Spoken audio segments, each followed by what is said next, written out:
Okay, this is Moshe coming to you from Israel, where I've lived for many years in the Galilee. Today is Shabbat. I think it's the 5th of July. A little late today. It's almost 9 o'clock in the morning here. And our weather is, of course, not going to be cold. We won't know about cold weather till around Thanksgiving time. But we're going to be high at 90, not so bad. And tomorrow, 93, 93, 92, 91, 91, 90, 88. It's going to stay low 90s, high 80s for a while, which is not bad.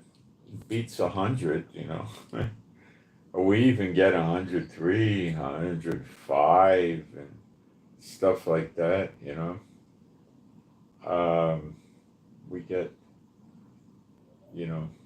big numbers in the temperature. So there's not a lot of news going around today because people are on the 4th of July holiday, and there's not much happening in Israel. I will go through some of the stuff I am picking up, mostly focusing on the Gaza Hamas ceasefire and Iran. And then we're going to get into some Bible about standing in the gap for Israel and the true believers around the world. I think we should proceed with that. I don't want to leave any stone unturned.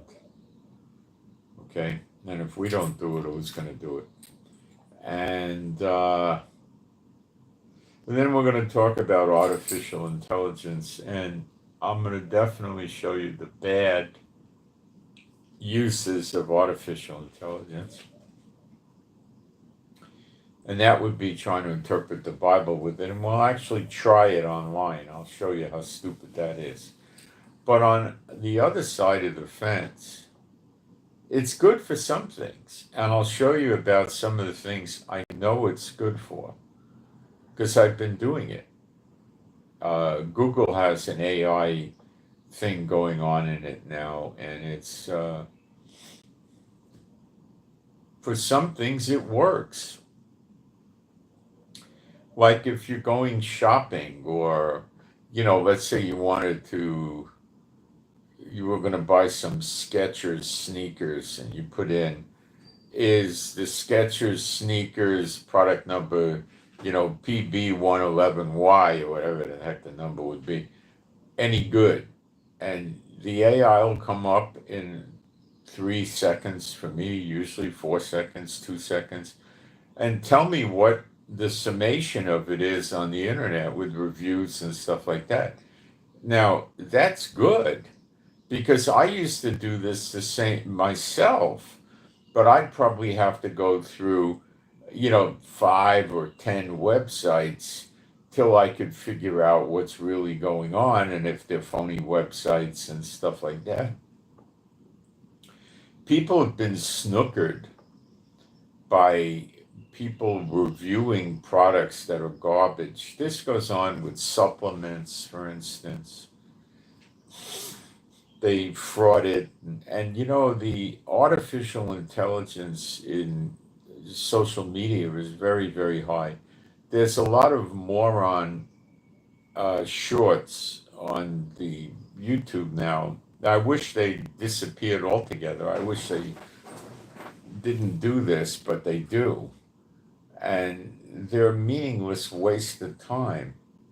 And I'm learning how to pick them up, how to detect them.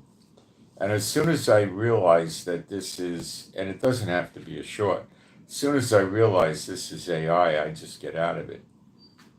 And I'm sure that Google or YouTube, same company, could detect what AI is. And what they should do is have a chapter or a section when you do your search, like in YouTube, they have all, and then they have live, and then they have new to you, recently added, and this and that. they should have a separate section for AI. But maybe what they're trying to do in a lot of social media platforms is let AI come up and let people post garbage, so they create a disinformation campaign, the goal of which is to make people over time distrust all social media as a source of information, which then routes you to mainstream media, which we know is a farce. You think you're going to get the news from Fox and ABC and NBC and Associated Press, and come on, all you're going to get is the party line. May as well listen to the White House and the Kremlin, directly. I mean, it's nonsense. Okay, so let me go into the live stream and see how it's doing.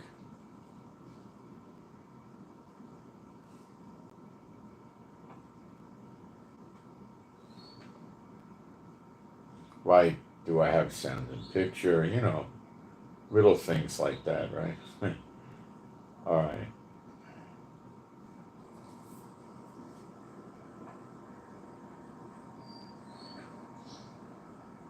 Like, do I have sound and picture? Little things like that, right? Yeah, guys, I'm sorry about this. I was trying to put together more of a typical video for me, and it wasn't coming together. There was nothing really to talk about of any substance. So I switched gears, and I'm not going to be on that long. I want to cover a couple of good points. And I think, what's really good news about AI, how we could use it to spread the gospel. See, you have to look at a tool like that, like the internet. Okay? The internet, in the early days, what it brought about was pornography and gambling, online gambling and pornography. Okay? Both of which they tell you is an addiction. Now, I think calling that stuff an addiction is a misuse of the word. I think an addiction is things like alcohol, codeine, uh, various medications that suppress the central nervous system, stimulants. That's an addiction. The other stuff is like forming a habit, like, oh, I online gamble, or oh, I go to pornography. These are sins, and you shouldn't do it. Yet, in the early days of the internet, which a lot of you probably are too young to remember, I'm talking 96, 97, 98, um, even you got to carry it down a little further, 99, 2000. That's when the big money stuff started operating on the internet. And where was the big money to be made? In pornography and online gambling. And that's awful. But I was spreading the true gospel back then, teaching spiritual warfare, teaching against the false churches. I was doing an okay job, not as good as I do now. A long time ago. I have many more years to study and learn more, but I was doing a good job. I was using the internet that way. And it was getting a lot of views and circulation, and I used to let people distribute it anywhere they wanted to, as long as they distributed the whole thing. So I didn't want them cutting and pasting and then messing me up and twisting it. And I remember it was distributed all around the world, so it was getting good mileage, and I did use it, and I've used it with this, Twitter and Telegram and here on YouTube, and with other people use it on Facebook. I hate Facebook, but so I don't go there. I can't stand the place. So I've gotten pretty good results, So we gotta look at it in terms of, can we use this to spread the true gospel? And I'm going to show you a way that I'm rather certain we can use this to spread the true gospel around the world. And I'll show you that today. And I haven't tested it, but I researched it this morning, and I think it's spot on. Okay.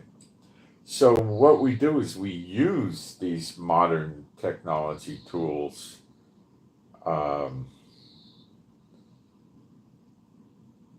to spread the gospel. Someone says, read the chat, dude. Well, obviously, I just read the chat. I read the chat. Why are you... Anyway, no, I do read the chat. Okay. I want to put a post up in the chat. Thank you for the moderators. You really help a lot.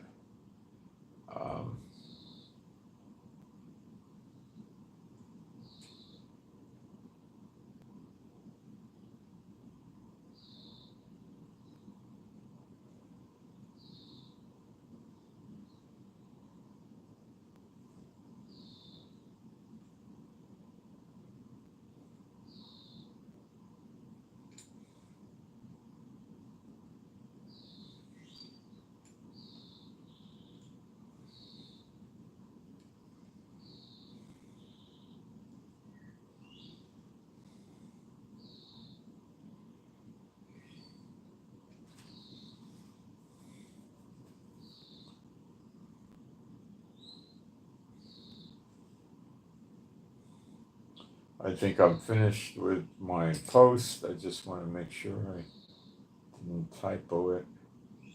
I'm good. Okay. I'm going to do some praise. Being a Bible-believing site, all the New Testament. There is no God like Jehovah. There is no God like Jehovah. There is no God like Jehovah. There is no God like Jehovah. There is no God like Jehovah. There is no God like Jehovah. There is no God like Jehovah. There is no Messiah like Yeshua. There is no Messiah like Yeshua. There is no Messiah like Yeshua. There is no Messiah like Yeshua. There is no Messiah like Yeshua. There is no Messiah like Yeshua. There is no Messiah like Yeshua. Okay. There are a very small amount of prayer requests and toss requests. Let's take care of that because that's very important, especially to the people requesting it. I think we just have one. It's for WH Whiskey Hotel, WH Whiskey Hotel. Pray for healing from shingles, and also pray that WH Whiskey Hotel disability goes through. So for WH Whiskey Hotel, pray for healing from the shingles and general healing as well. Okay, there's some serious problems here with this person. So WH Whiskey Hotel, pray for healing from shingles and also for overall healing of everything, and pray that disability comes through. It's important. Person needs the prayer seriously. Okay. Let me just tell you something. I keep talking about the signs with the fires in the Daughter of Babylon, America. And it says, in Jeremiah 50 or 51, it says, the Lord shall kindle fires in and about your cities. Okay, now, he doesn't say, immediately before we get into redemption or before Yeshua appears in the clouds or before the year of recompenses or he doesn't say it's over. He doesn't say that. So we don't have this time frame on that. But let me tell you about one fire right now that's very recent, okay? In California, I believe it's in Central California right now. It's near San Luis Obispo. I've been there. And it's not LA or anything like that. It's in the middle-ish, And if I remember correctly, it's dry out there and agricultural oriented. Um, this fire on Friday, today's Saturday, it's just a few days old, this thing. It grew to 70,000 acres. They're calling firemen in from all over the place in America, firefighters. You know, it used to say in New York City on the badge, it used to say patrolman for the cops. And now they changed it to, I don't know, police officer or patrol officer or something like that. You can't just have men. Now they had women going back probably to the 20s in New York police department, but their badge said police woman. And for some reason, they had a gold badge. They call it a shield in New York. They had a gold badge where the patrolman had a silver badge. I don't know why they gave them a gold badge, but they didn't used to walk a beat up until maybe the late 60s or like 69 or 70, even later, 71, 72. The women cop wouldn't walk a beat. But I think they went through the academy right with the men. I don't think there was a difference. I never saw the woman police officer do traffic. I never saw one on a motorcycle. I never saw one doing the radar and writing tickets all day long.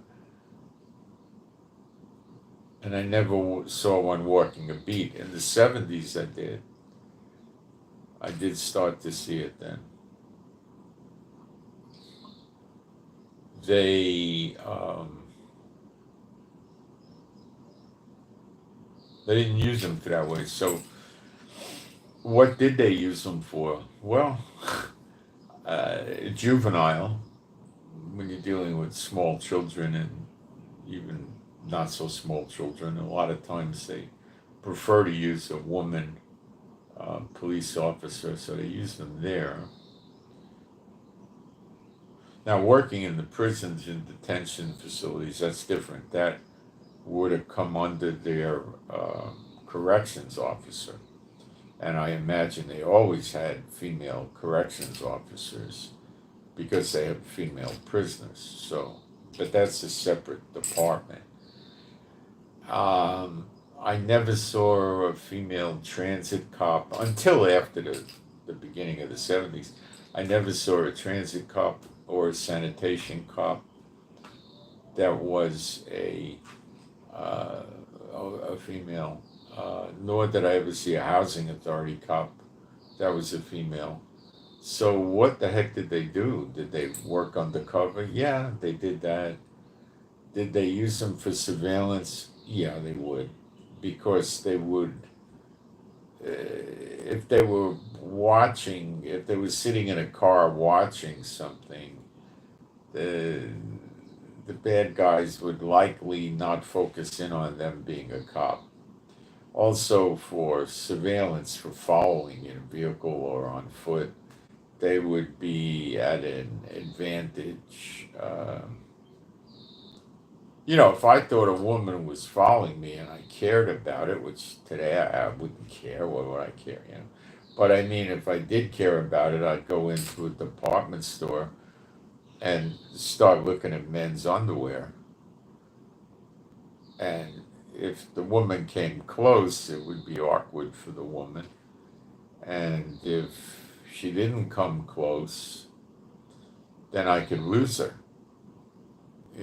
Go out somewhere in the department store, maybe slip into the back area where you're not supposed to go, and then from there try to find an exit or something like that. When you're doing a ground surveillance, like on foot, they don't do one or two or three people. They're usually going to use 8 or 9. And they're not going to do it just most people get all kinds of paranoid. The criminals that think they're going to get, ground surveillance, physical surveillance, they prefer to use technical surveillance, get a device on you or your vehicle that they can follow you without having to, where they could be, 100 yards away or something like that. You're not going to notice anybody 100 yards away. Okay, anyway, let's get.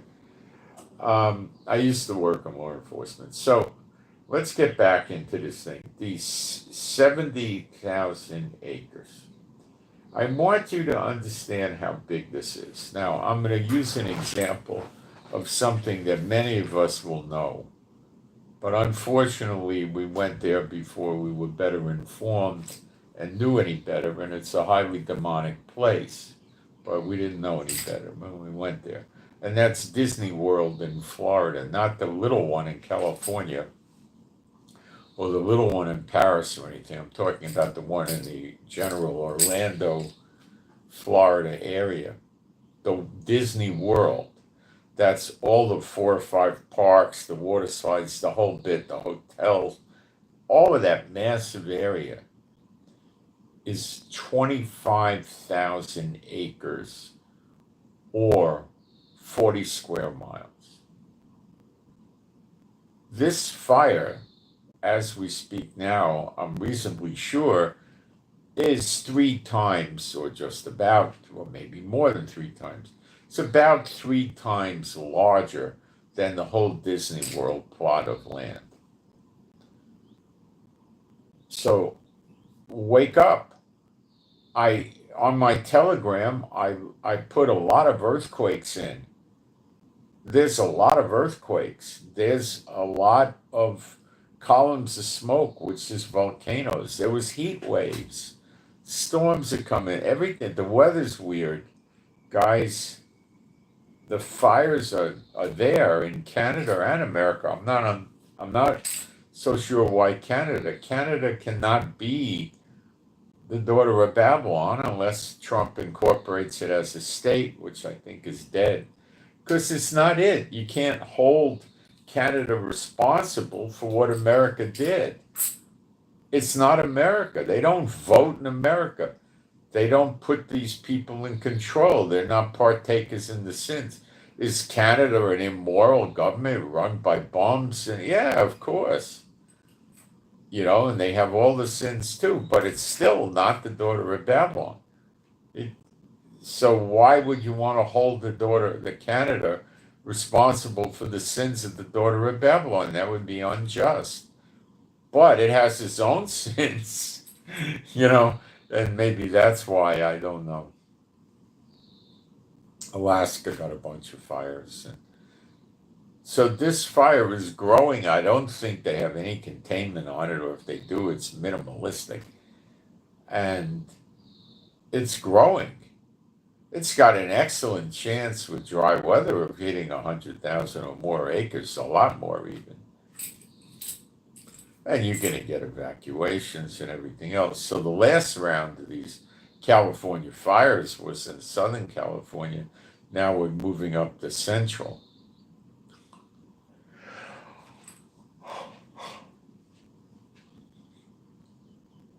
San Luis Obispo has a dam there too. I don't think I ever saw it. It might be near Salinas or something. I knew a police chief over there. I used to go there to visit him.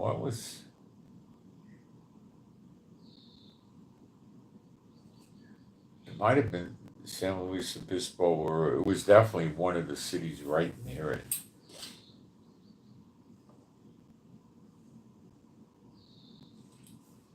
It's been a long time, guys. I was a young guy back then. All right. Syria now has fires on the coast due to a drought and dry weather. Now, the area, this is really curious at this point. The area where these fires are is Latakia, or you might pronounce it Latakia, which is where, drum roll, where the Russian bases are. The Navy base is in Latakia, and a long walk away from the Navy base, probably, 5 or 10 kilometers or something, you have the air base that Russia had. Now, they're not operating these bases right now, they got skeleton staff there, soldiers, to stop people from coming in and looting the place. I mean, they'll pull the copper wires out and, take the toilets and the sinks and everything else and sell it. So they're keeping the troops there, small quantities, with guns, hopefully to someday arrange some sort of return to Syria. But, Putin was never that high on his bases in Syria. It was never really a great big thing for him. He was tied to Bashar Assad, the dictator of Syria, and Iran was too, so he was there. But does he really want to go back there? Well, he really does want to have a base on a Navy base on the Mediterranean, and an air base helps because then planes can protect the ships as well. So yeah, he would like that in case of a war with NATO.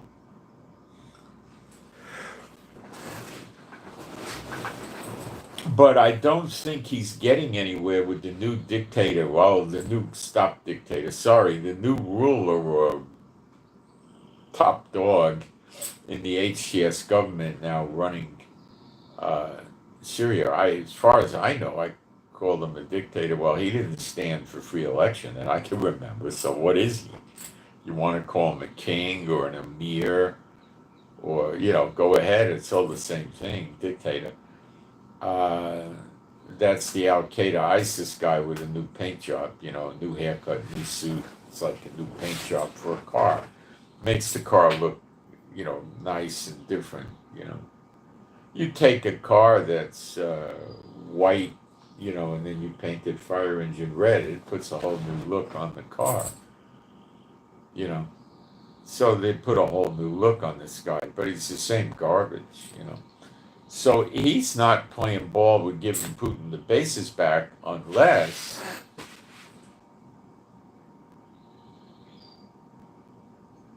Putin returns Bashar Assad, which Putin is not likely to do. And they probably want Bashar Assad's money coming back to Syria. He took billions when he left.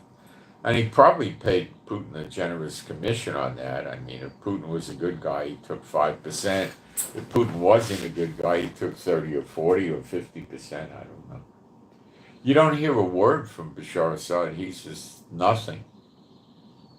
Do I think he's dead? Well, with Putin, you always got to consider it as a possibility, but no, I don't think he's dead.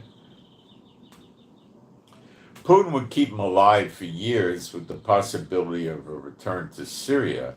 And if he made a return to Syria with Bashar Assad, you better believe he would grab the oil, which America is babysitting with their military bases right now. So what's the point of this?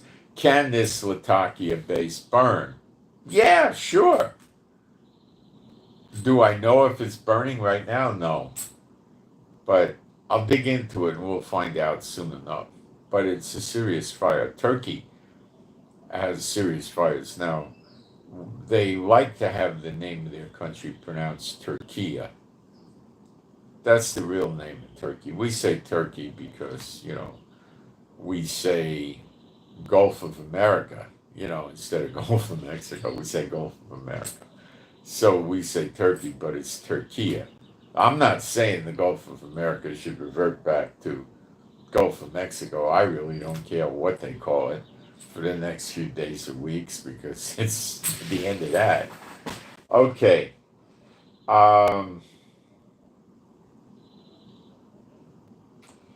Now we talk about what's happening in Gaza ceasefire-wise, which is interesting.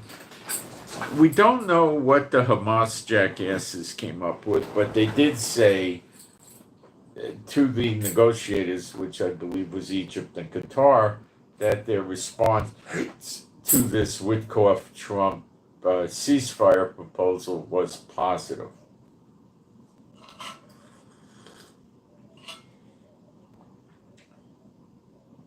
They emphasized that it was very important for them that America or other countries would enforce it.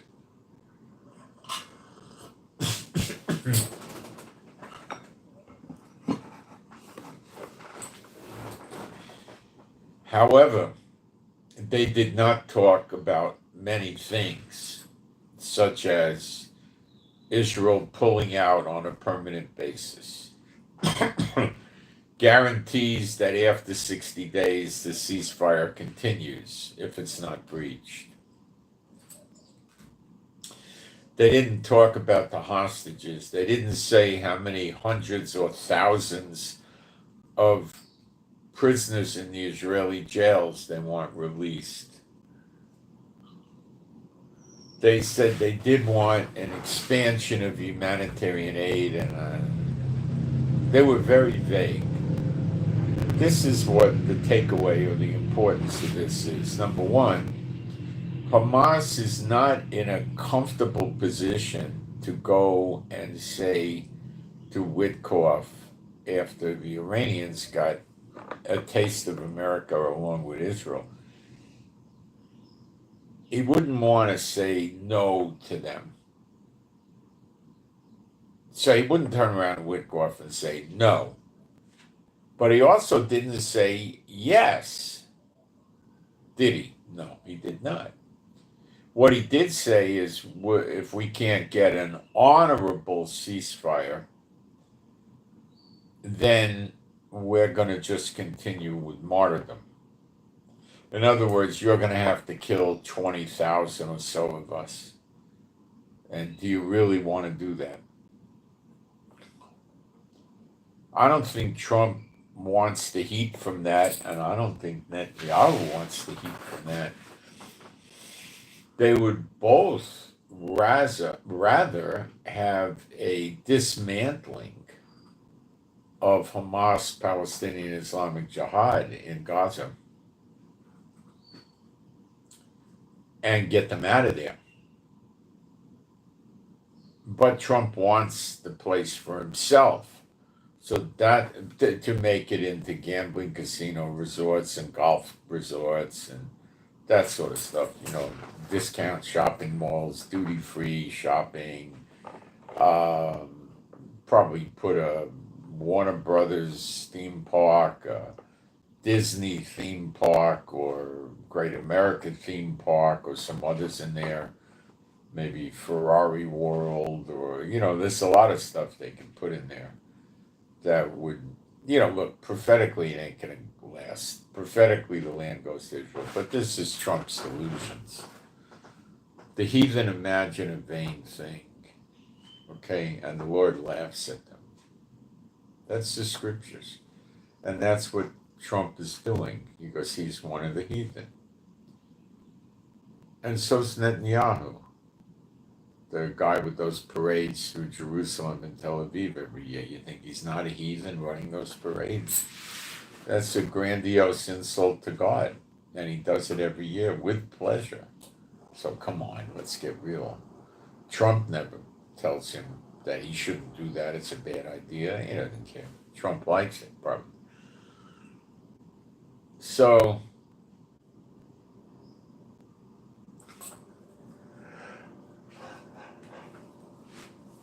it looks like the Hamas, well, what they did say specifically is we have to discuss this with the other terrorist groups in Gaza, which is, they're all way the heck smaller than Hamas, but you have Palestinian Islamic Jihad and 2 or 3 other lunatic, criminally insane terrorist groups in there. And I don't think they really care what these other groups say.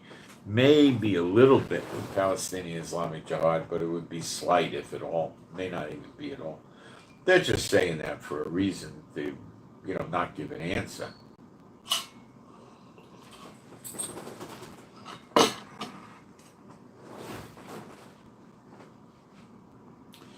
What they want to do is they want to see, now listen to me carefully, they want to see Trump and Netanyahu fight or have a falling out. That's what Iran wants also, which funds them. And that's their main goal, is to make a falling away between Netanyahu and Trump, which I don't think is far away. Now, if America's going to guarantee it, okay, let's go back a few days ago. Israel was flying 40 or 50 planes to Iran to hit them, and Trump made them call the planes back and told them that, well, they shot a few missiles at you, you took them down, what's a big thing? So Gaza does the ceasefire, then they launch a few missiles at our people living in the south, or maybe the big cities even, and then we take them down with the Iron Dome, and then we say, okay, Trump, we're going to attack. They attacked us. And you can say, no, you're not. You took the missiles down, there was no damage, leave it alone. But Donald, if we don't do something, they're going to just do it again every few days or every week. Well, if they do something and they hurt people, that's another matter. But, you see the problem you get with this idiot? Okay? And he's going to be the one supervising it. And he wants the land for himself. He doesn't want Israel to have that land. And he doesn't want Hamas and Gaza to have it either. There'll be a falling out sooner or later between America and Israel. Maybe this is it. Netanyahu can't do a permanent withdrawal or something like that. They'd have a vote of no confidence the next day or the same day and get rid of him, and then his criminal trials proceed. What's Trump going to do? Intervene in his criminal cases? What's Trump going to do? Say you can't do a vote of no confidence? Well, he can say, if you do a vote of no confidence, you might not get any more aid from the American government anymore if you don't got the right candidate, in my opinion.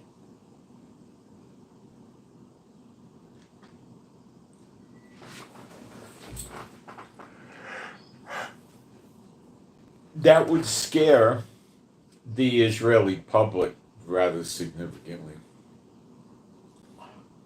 Right now, 99% of Israel is trusting in, and maybe 90%, maybe it's not that high, is trusting in the military, not God.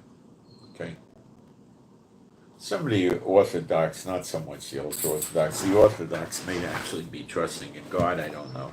And there are Messianics in Israel. Unfortunately, they go to Messianic congregations, which are apostate, but they have varying doctrinal statements and they have divisions. They join denominations called Messianic umbrella organizations, which has got their own doctrinal statements, which is variance. So they violate Galatians 5:19-21, which says people that do the variance with the different doctrinal statements, and seditions, which is divisions, which is what a denomination is. By definition, it's a division, or sedition, will not enter the kingdom of God. Read it, Galatians 5:19-21. Read it. Then tell me it's okay to go to a denominational church or to listen to a guy from in a house church that has his what do they call it? Has his certification from a denomination, his papers, whatever they call it. I don't know. It's not in the Bible. I don't concern myself that much with it. So we got to watch that because that's God's goal here right now. And I'm not impressed with Trump's intelligence these days at all. Rather disappointed. So Trump may fall gullible to Iran and Hamas.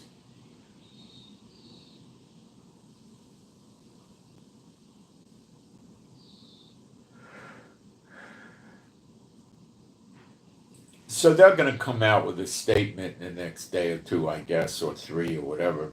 Trump said that we'd have an answer in 24 hours, 24 hours ago. That is not, it's more of Trump's noise. And he's getting to the lying a lot, Trump is. So it may take till the middle of the week or even longer. I don't know.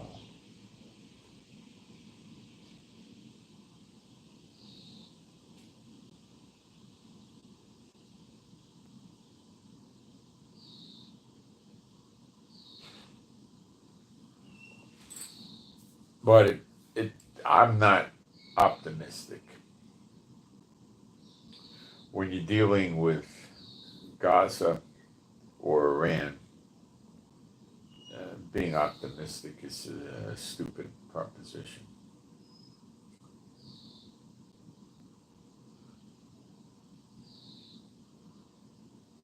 All right, let me look at the live stream and see if we got questions, and then we'll get into standing in the gap.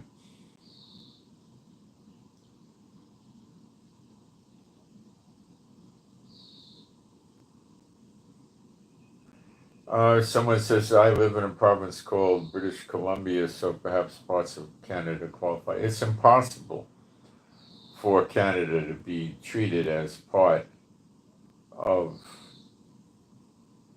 the United States. It just can't be. It's a different political division. Greece, okay. All right, let me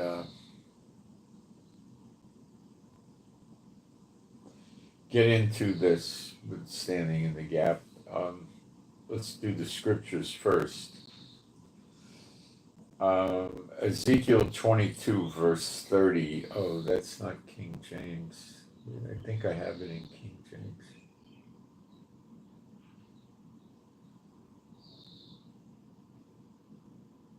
No? Why not? I don't. All right, well, we could figure it out. Well, I'll read it in King James. I don't want to read these modern languages. They butcher the scriptures. It's Ezekiel 22, verse 30. And we'll go there in a minute, in a few seconds. Ezekiel 22, verse 30.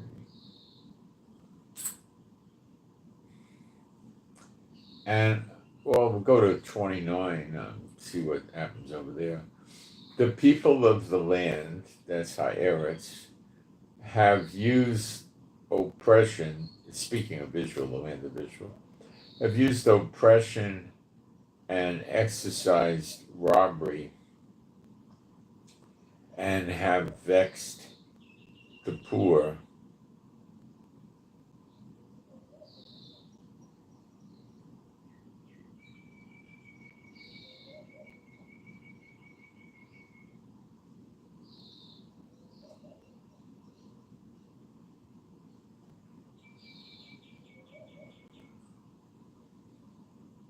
Have vexed the poor and needy. Yea, they have oppressed the stranger wrongfully. That goes on now. Okay, they're horrible in Israel. That's why 2/3 are going to be cut off. That's in Zechariah 13, verse 8 and 9. And that's for now. Find one church that ever mentions that. One church-oriented preacher. I've never seen it happen. It's in there.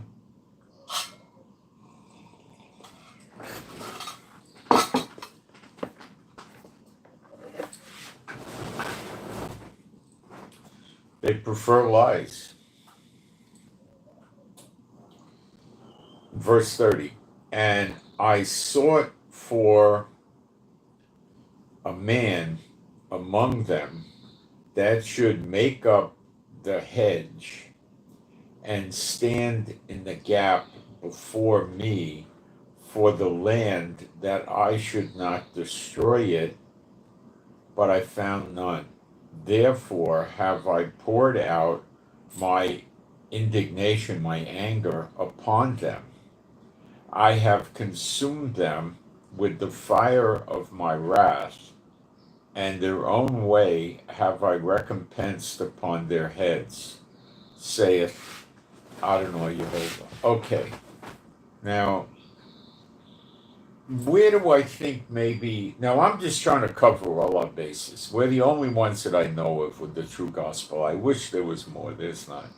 So I think there's a great responsibility to the people that much is given, much is required, and we've been given much.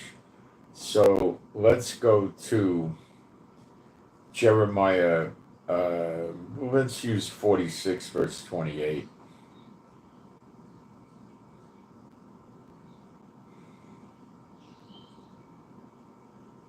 And then we'll do Jeremiah 30:11 as well.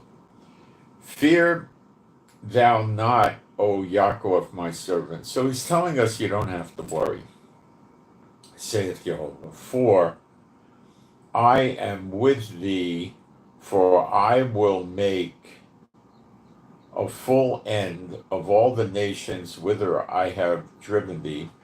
Now, over the centuries, he's driven us, the Israelites, to just about every nation.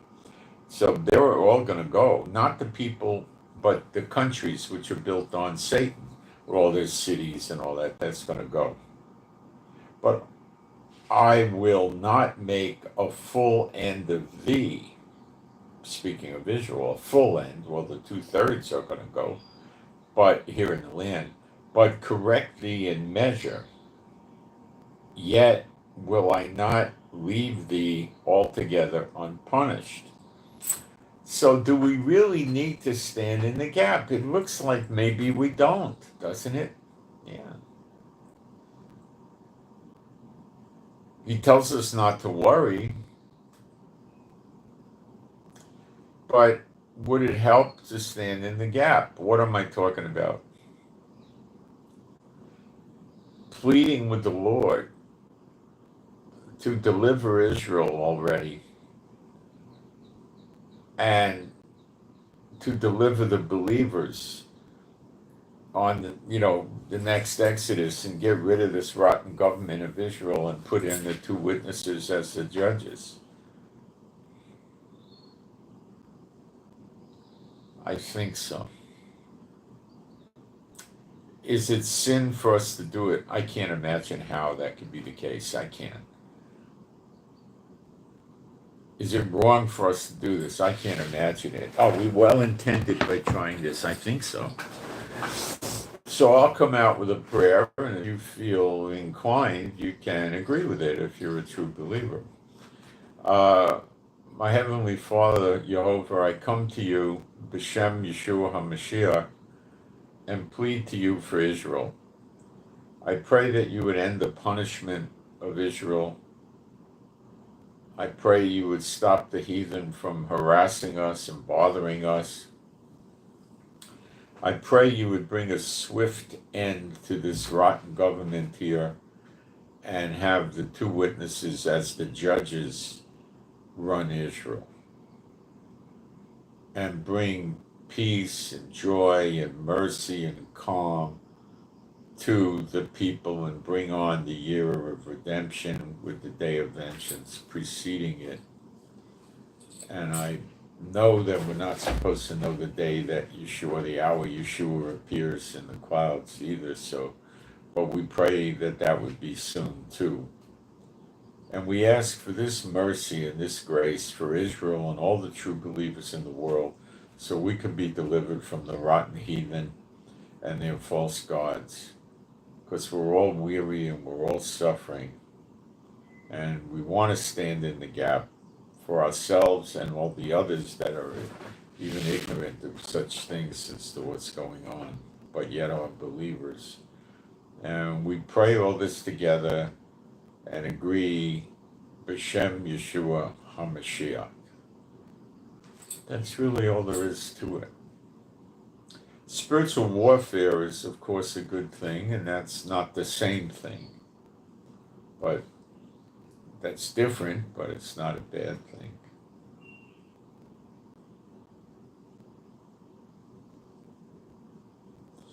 It's not overly complicated, guys.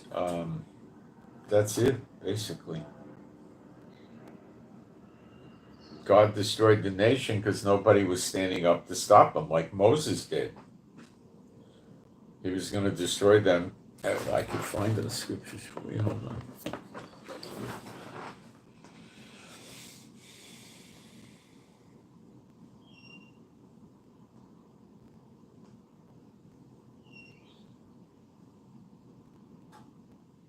It's Psalm 106:23. Therefore he said he would destroy them, had not Moses, his chosen one, stood in the breach before him to turn away his wrath from destroying them. He's not going to destroy Israel, but he's still punishing us, I believe, to this day for our lawlessness. And that's why I'm saying we're doing something similar to what Moses did. The ones that are going to be destroyed are going to be destroyed. It's so written, it's prophesied. But maybe this thing is dragging on so much because we didn't stand in the gap. I don't know. But now we did. Assuming you agree with the prayer and join in.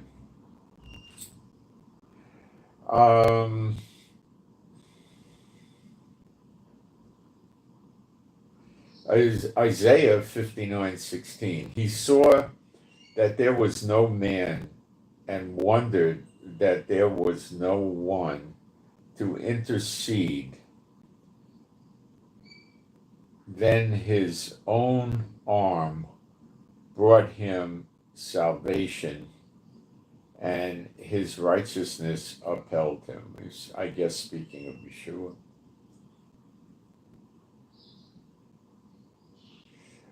Ezekiel 13:5. You have not gone up into the breaches or built up a wall for the house of Israel, that it might stand in battle in the day of Jehovah. That's the future, the day of the Lord. That's Gog and Magog. But, okay, let's do this too. My Heavenly Father, Jehovah, I pray also that there be a spiritual wall put up around Israel to protect Israel from all the enemies surrounding it. And I pray that wall would be up rather quickly and protect them so they could have some peace and joy and calm and rest and not be so weary. And I'm not asking you to not destroy the evil ones. I'm saying this for the sake of the true believers around the world that will come to Israel and the good ones in Israel that are the redeemed. And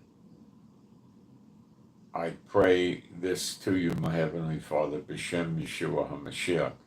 And you can agree with this if you like, and you're a true believer.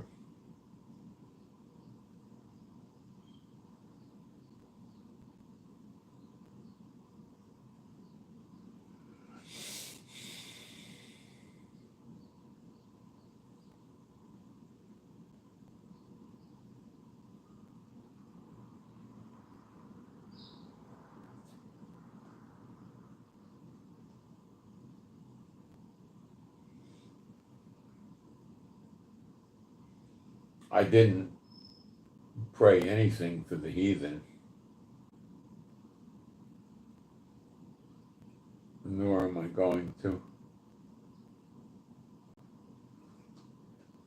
Okay, jump in the live stream.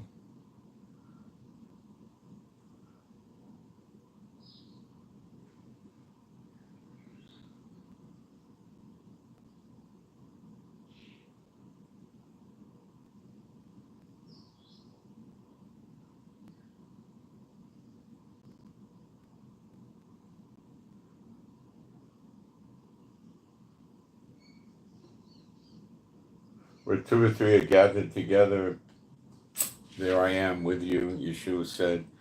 When two or more agree, it shall be done for them in heaven. So, guys, I know there's a lot of responsibility on us, and I don't know how many of you understand that, but you should, because a lot has been given to you and a lot is required. So I'm trying to steer the ship, and what can we call the ship? The good ship, Bible prophecy, correct interpretation. I don't know. It's just an allegory. There's no ship, and we're trying to get it, get everything that we can do all you can do, and then stand. So I think today we did, maybe it got us to the point where we did all we can do. I don't know. I think so.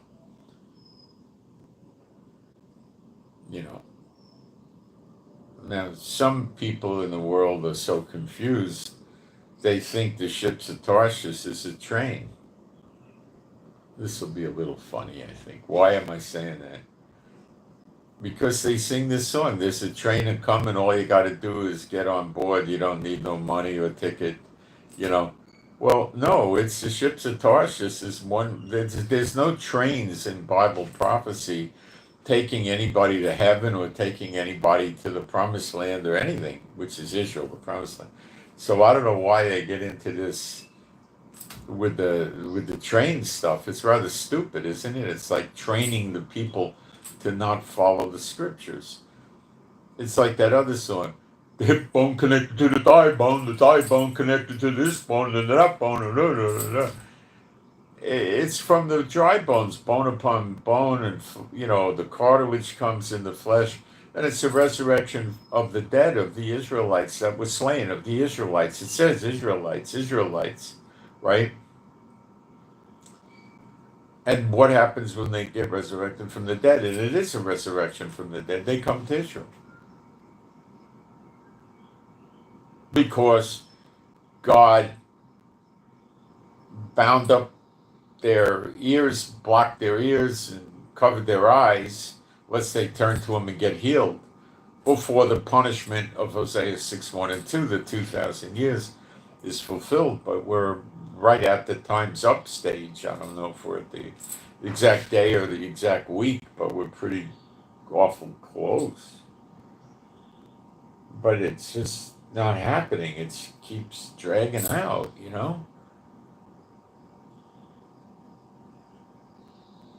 So I'm looking to see what we can do, if we should do it.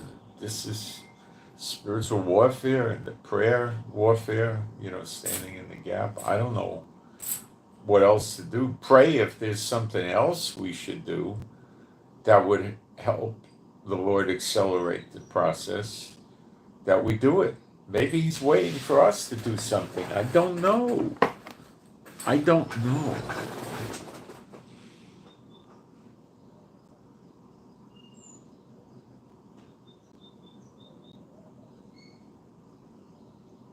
One school of thought would probably correctly be, or to a reasonable degree, I would say, let me just rephrase. I could really understand why people take this position. And it's written in the Bible prophecies, it's going to come to pass. The only thing we can do is sit and wait and pray and hope. And that's it. And do I think that's a bad position? Not really. But could we go further and stand in the gap? I think so, because it seemed to work with Moses, but it didn't work another time when there was nobody to stand in the gap. So do I want us to be, for lack of a better word, guilty of not standing in the gap? No, let's stand in the gap. We just did. So if you agree with me in the prayer, you stood in the gap. So should try everything. I know we're all busted up, weary, run down. A lot of us got physical problems. We all got all kinds of problems. We get oppressed by the people serving the demons, the unclean spirits. They think it's their role in life to make our life hard. Why? Because Satan figures if he keeps making our life hard, we might give up and see, look, those that serve him are rich and comfortable. Because why? Because God doesn't chasten them when they're above ground on the earth. He chastens them after they're dead for millions and millions and millions of years. They're in torment forever and ever. It's an infinite amount of time that they're in torment. It never stops. They never get away from it. It's their eternal destiny, where ours is the complete opposite of just pleasure and delight and joy. And they'll get to see us to some extent, I believe. Why? Because they do that to us. They do TV shows and social media things. Look at, Stallone's mansion. Look at Schwarzenegger's mansion. Look at Trump's penthouses. Look at Bezos's yachts. And, just to make you jealous.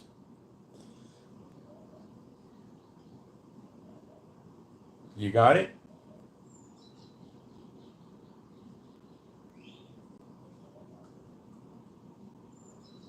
And that happens to them, but it happens to them for eternity. We all live such crappy lives because of these rotten, stinking, unclean spirits and the fools that serve them. You go to school at what, 5 years old? You go to kindergarten. What is kindergarten? It's structured to teach you obedience to the teachers. That's about all they do in kindergarten, is to keep you in obedience with them, period, right? That's it. What else do they do? Nothing. Then what? Then they start teaching you. They start teaching you lies. And it never stops, right through high school and then college and then graduate school. It's just predominantly lie upon lie upon lie. And you get out there and all they're equipping you to do is work in a corrupt world of liars and deceivers serving the devil, running it, and you have been trained and acclimated to work for them. They have private planes, mansions, yachts the size of cruise ships, and you go get, if you're a good character and you do well, you get to take a cruise living in a cabin that's 20 by 12 feet on a cruise ship, where they have a boat for themselves that's half the size of a very big cruise ship, just for themselves.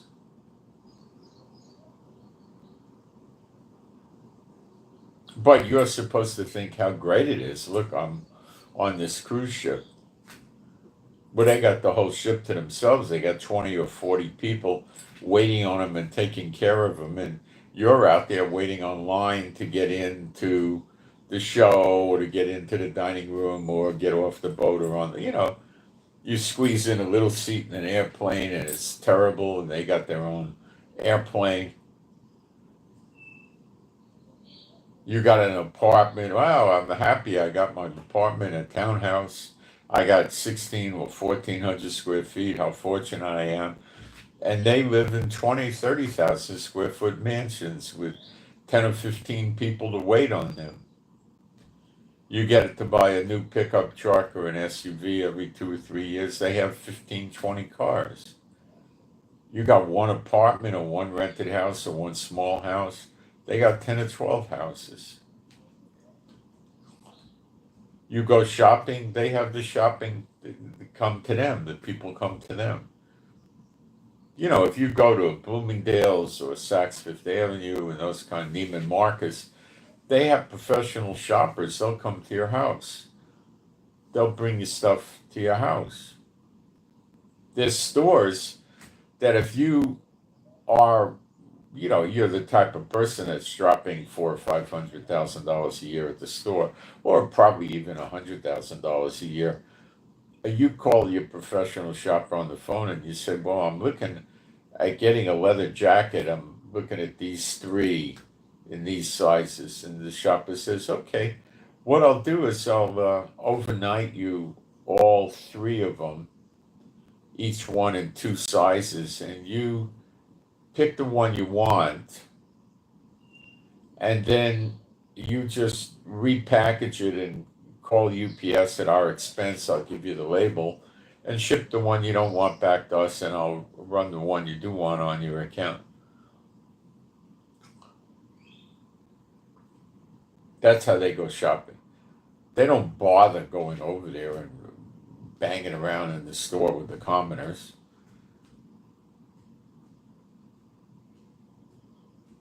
And when they want furniture, a lot of times it's custom. You know, a lot of their clothes are custom. They just call the tailor and they go through the styles. And, jewelry, the guy calls, oh, I want to buy my wife earrings. The jeweler comes over there with 15 or 20 different kinds of earrings to show the guy. He takes what he wants. Why should they go to the store? They're sitting in a big mansion. They got an outside swimming pool, an inside swimming pool. They got inside jacuzzis, outside jacuzzis. They got grass. They got an outside kitchen for barbecue and whatever. They got an inside kitchen. They got servants. They got their own. They don't go see movies in the movie theater. They got their own theater in the house with a screen that's not as big as what you see in the movie theater, but it might be 10 feet by 30 feet. I mean, it's pretty big. And they got a sound system probably with 16 speakers. They got reclining, beautiful chairs. They don't want to sit in the seat in the movie theater that other people sat in.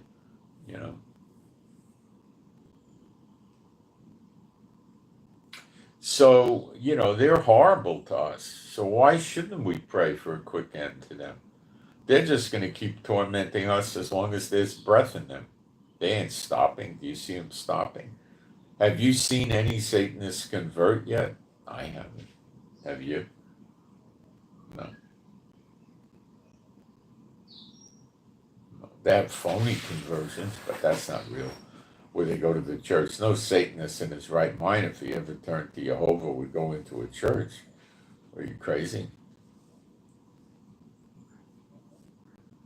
That'd be like a Jew escaping from the concentration camps, going to the SS in Germany in World War II and applying for a job. So stupid. They never do that. Church people believe them, though. They don't. They don't know what's going on. So let me take a break for a minute, and we'll get into the artificial intelligence and how we can spread the gospel with that. And we can. I think we can. Easily, too, and real cheap. Real cheap.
No, not yet.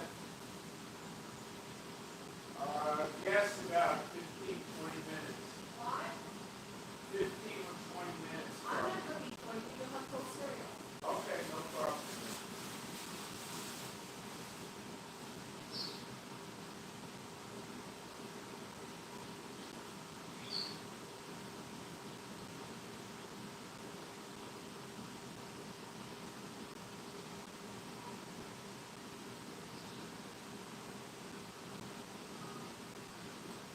have any cold milk? Is there any cold milk? There is, okay. All right, good. Thanks.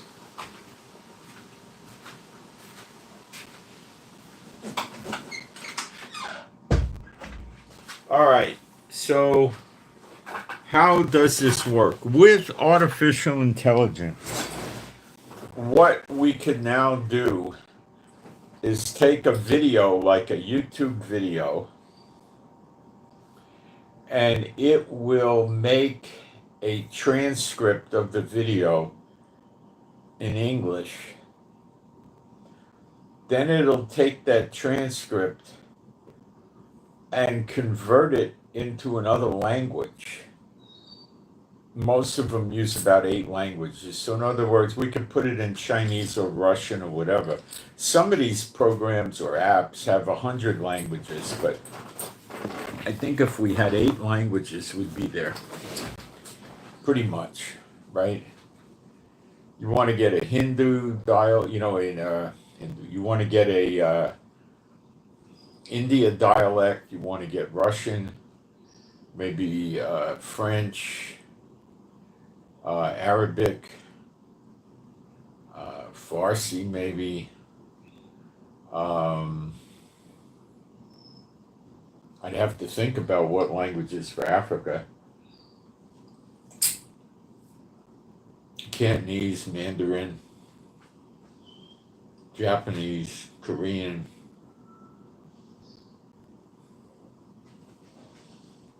And we could spread the true gospel rampantly, can't we?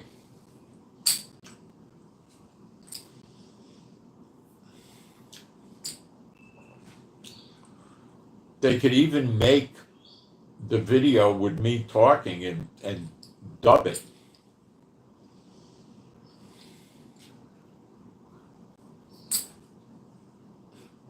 They can even make a phony me and make my mouth go in sync with the foreign language, but we don't want to do that. That's fraud.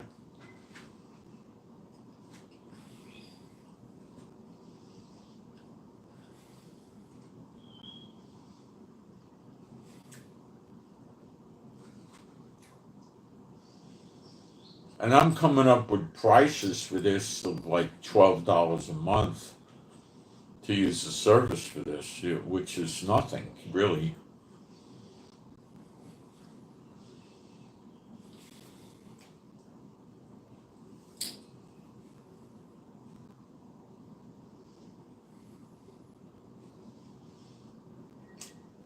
So this opens up a lot of opportunity for us if we want to use it.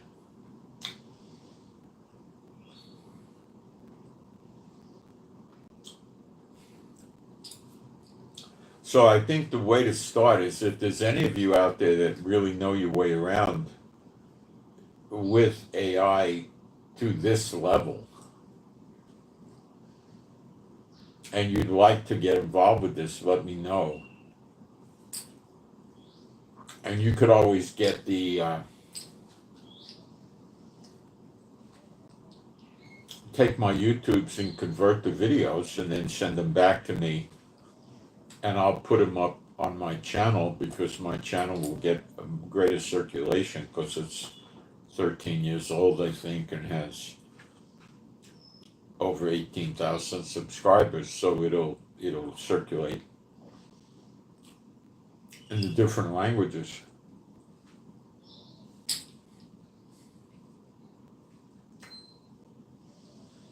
And we can work on figuring out which videos to use.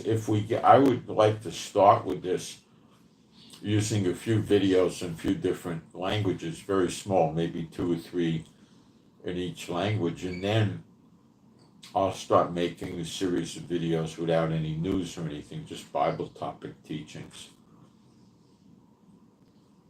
You know, if we just get 10 or 12 different videos out there on the Bible, we'll go a long way. Got to have videos about, the end time stuff, the prophecies, that's mostly my focus, and spiritual warfare, correct fellowship, things like that, right? 10 or 12 videos would get us pretty far. If time allows, which we have to plan that maybe time would allow, so we could try.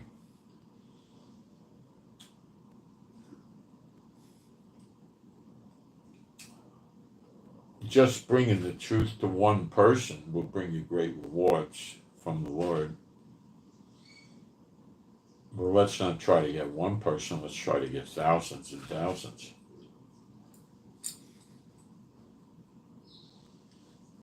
They don't know about the appearing in the clouds. They don't know about Daniel 9:24, 270s.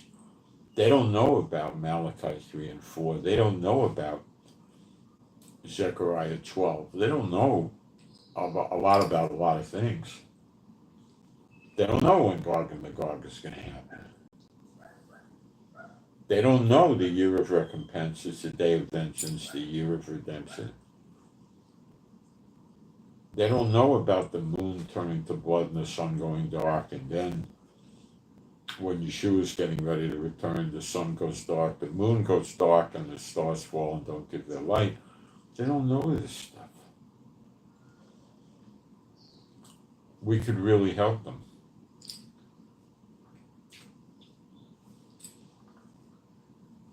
Being of an advanced age and having to do the work that I do already, I'm asking for helpers to get involved with this, because I don't think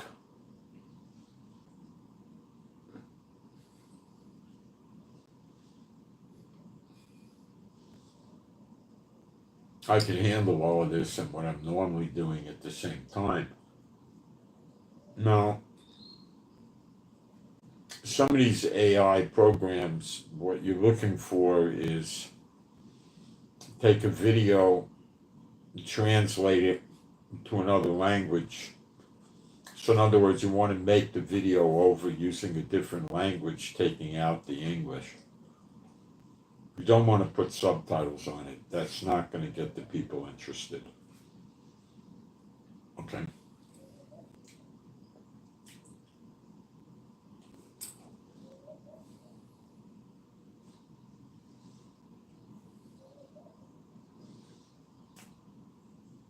I suppose you could put English subtitles in there while you have a voice and say Cantonese or Russian. That might have some value. I don't know. I don't think it would, but not much. But it might work. I don't know. Got to pray about it. Some of these programs get up to 95% accuracy. So how do you test it? Well, I figured that out. Well, the Lord showed it to me. I don't know which, but you make your video over in Cantonese, and how can you tell if the Cantonese is accurate? Well, we really can't. But what you can do to get a general idea, if it doesn't take too long, take your Cantonese video and look at the transcript, or have it go from voice to text and make a transcript. You don't have to play a whole 30-minute video, just play a few minutes. And see if it makes sense. If it's erroneous, then we got to figure out what we can do, like find a more accurate app or a different app that might be more accurate to try to come up with something. I tried putting Bible studies on a website a few years ago in different languages, and it never really went anywhere. You can't promote a website easily at Google. You gotta really go to town to get them to even notice your website and get any traffic on it. It would be hard. What would work probably would be to do pay for click on Google and other search engines. And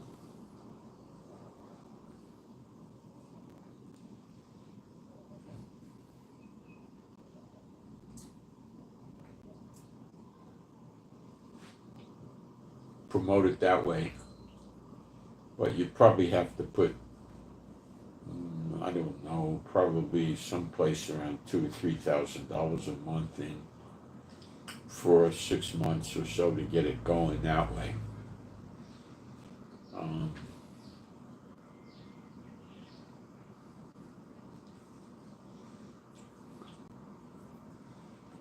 It may be even $5,000 or $6,000 a month.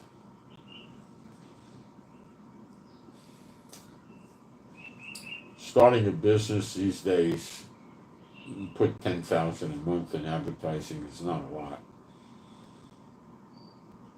But after a few months, if you got a good website and a good product, you're going to catch hold. Other people will link to it, you'll have more traffic, and it'll start getting in the search engines.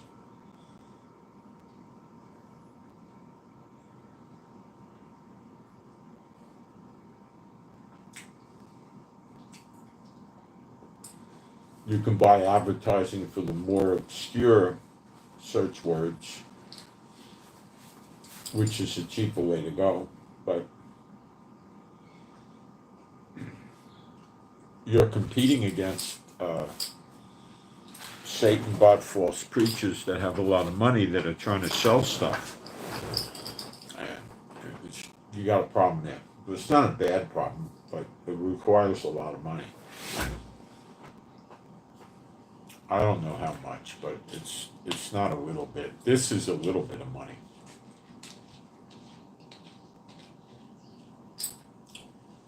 Really small amount of money.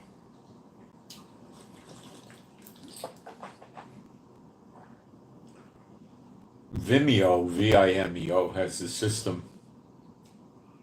They're their own YouTube, Rumble, TikTok type place.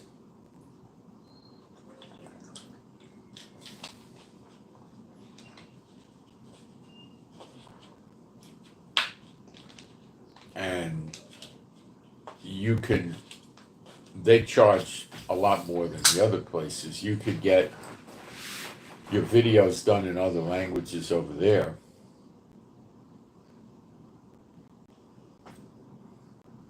But they post them on Vimeo, which gets you about 1/50th or maybe 1/500th of what YouTube gets, or it's a tiny audience. And it's not worth it.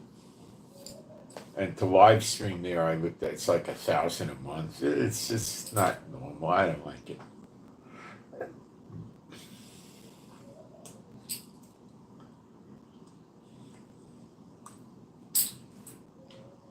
These videos could also get posted in TikTok and Rumble and Twitter and other places as well and get the foreign market. So I'm looking to see if there's people out there that have the skill set and the time and the ability and the wherewithal to want to help doing this, and then we could work out some stuff where you could put the videos up yourself on your own account, and we could work on that. There have to be a way. I get up early in the morning, typically about 5, and then I prep up to do the video, and then I do the live stream. I do the live stream, and then after that, I'm usually shot. Now, if I was 25 or 30 years old, would I still be shot? Probably. But I would recover quicker. But the Lord normally, I would say 99% of the time, doesn't have me do any Bible work later on in the day afterwards, because I'm not tuned in right. I'm worn out, and if I get off at 10 o'clock, it's 5 hours. But you got to remember, I'm also doing Telegram all day. So I probably put another 2 hours in Telegram. If there's wars, even more. And then I'm also studying other stuff. So it's a long, for somebody at my advanced age, it's plenty. And the Lord knows it. But I think even if I was 25 years old, it would be plenty. Now, there are people I see that do 2 or 3 live streams a day, but they have a staff. I don't have a staff. Plus I'm doing Telegram. Telegram never grew. Maybe we should pray for it to grow, but I don't know why it never grew. But it never grew. So, anyway.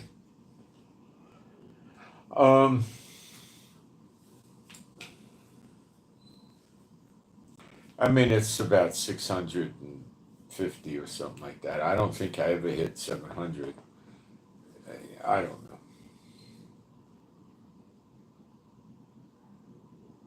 Let's see what the live stream's saying.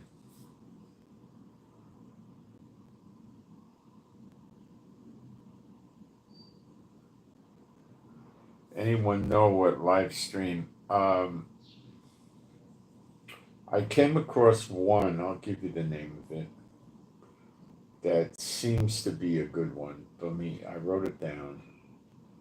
Actually, I sent it to my wife because she has an interest in this also.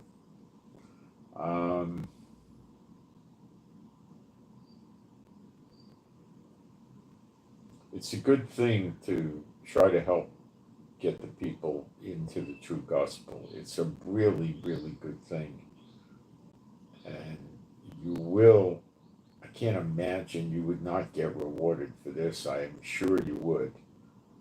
I mean, I would think from head to toe, top to bottom, inside and out, you would get rewarded. Hold on, I'm trying to fish up this. Here we go. It's, there's many, but the one that I looked at that might be of good value is KAPWING. Okay, I'll put it up on the chat.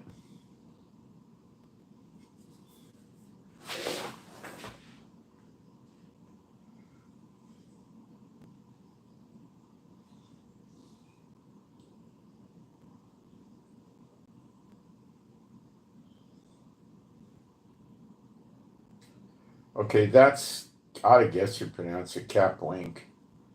That seemed to be a cheap deal, really, really dirt cheap. And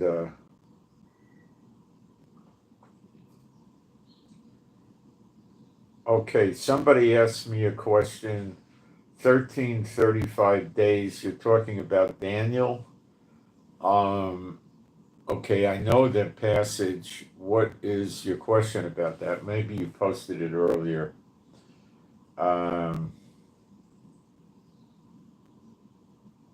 Yeah, I definitely do Spanish, of course. 1335 days after abomination and desolation until the coming of Yeshua. It does seem to be that way, yeah. Let's read it though. Where am I? Daniel 11 or 12? I think it's 12. Let me see if I can find it. I think it's Daniel 12. I do answer questions, but I gotta continue my train of thought while I'm working, and then I go back periodically and deal with the questions.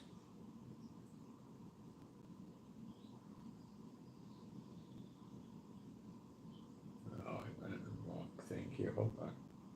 I don't know how that happened.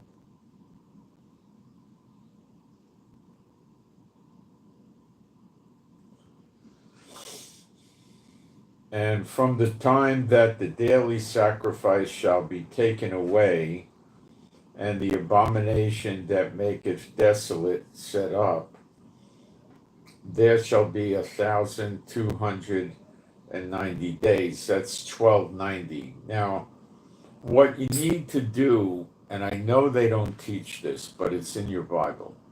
What you need to do is read Ezekiel chapters 8 to 11, which deals with this exactly, and precisely. Daniel chapters 8 will spell out this abomination for you, where it's set up in the temple, which is in the northern gate between the inner and outer courtyards, not actually in the temple, but it's all there.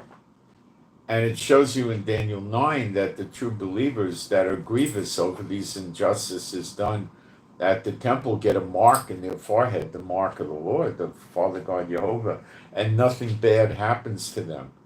So you should read Ezekiel 8 to 11. And also the whole book of Joel goes with this too.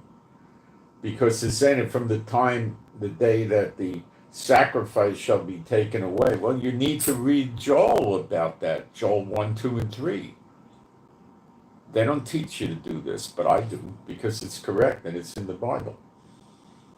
Blessed is he that waiteth and cometh to the 1335. But go thy way till the end, be, for thou shalt rest and stand in thy lot at the end of the days. Okay.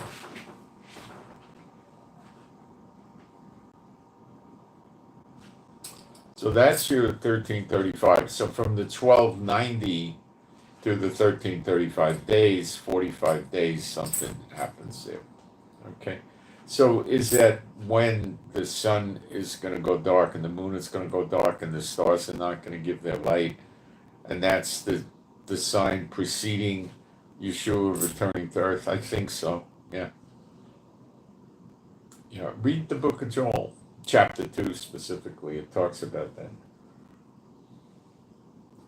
Joel will explain to you the famine and the destroyers, which is the caterpillar, the locust, the cankerworm, those little critters eating the crops and not having to give offerings. Yeah, read it. It's all there.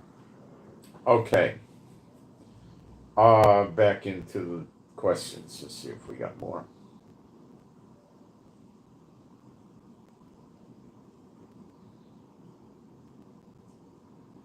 Man shall 16:2.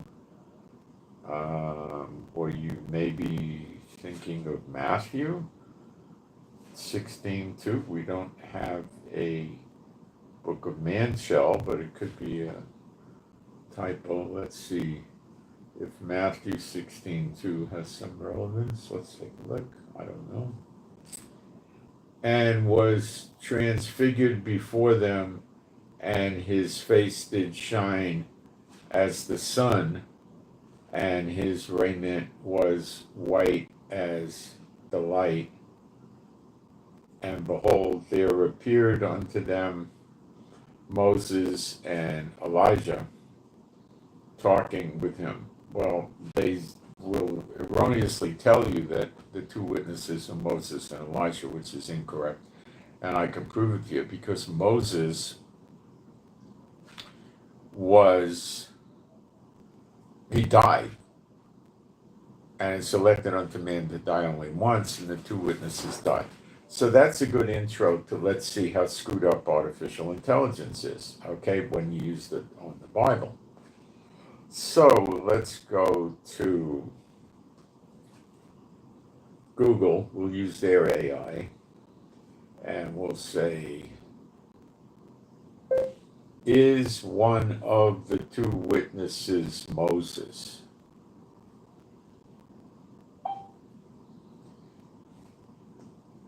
And let's see what this says. While some interpretations of the book of Revelation suggest the two witnesses are Moses and Elijah, this is not a universally accepted view. Many believe the two witnesses represent a symbolic dual testimony for Christ. Others and other interpretations include two literal prophets two groups of people like Jews and Christians, or two concepts like the Old and New Testament? You see how they can't answer the question?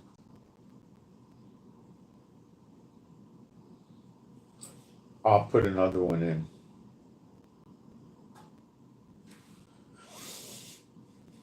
So you got absolutely nowhere by using artificial intelligence to apply it to that Bible. All right, we'll try something else. In the Bible, when does the rapture occur?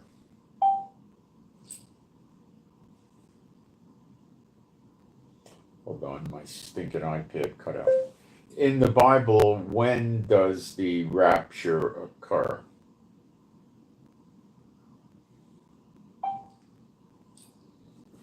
In the Bible, rapture is the belief that believers in Jesus Christ will be gathered together to meet him in the air before or during a period of tribulation. See, that's error right there. This event is described in 1 Thessalonians 4:16-17 and 1 Corinthians 15-52. I'll show you how stupid this is. The Bible does not explicitly use the term rapture. These messages, okay, so let me show you 4 scriptures that this thing missed completely. And then they answer the question very directly. And then you'll understand why artificial intelligence is no good. Because I'll explain it to you. For this type of thing. But for other things, it is good, and I'll open it up to you. Okay, we just go to the book of John, and we go to John 6:39.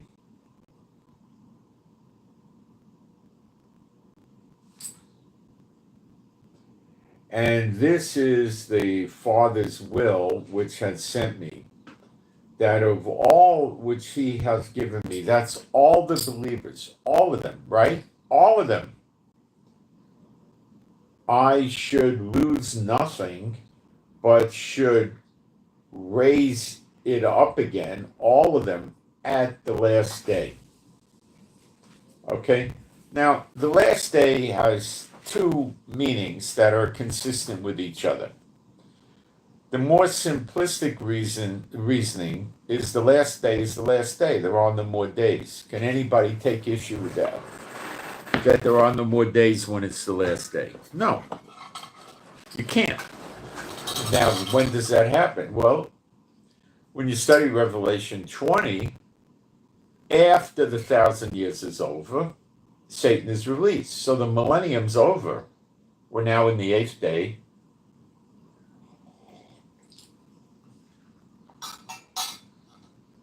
The millennium is the 7th day, so to speak. So the millennium's over, Satan's released. He gathers them like the sand of the sea to surround Jerusalem, the New Jerusalem. Father God Jehovah comes down from heaven and burns the whole place up. The whole universe down here, everything, right? So there's no place to stand anymore. So we meet them in the air, coming down with Jehovah from heaven. Those that died in Christ, let's say, right, in the Messiah, are coming down with him. And we meet them in the air because there's no place to stand. And then we go up to heaven on a cloud. Because in 1 Corinthians 15, starting around 50 to 52 or maybe 55, in a blink of an eye we'll be changed and we'll have that special body. Okay?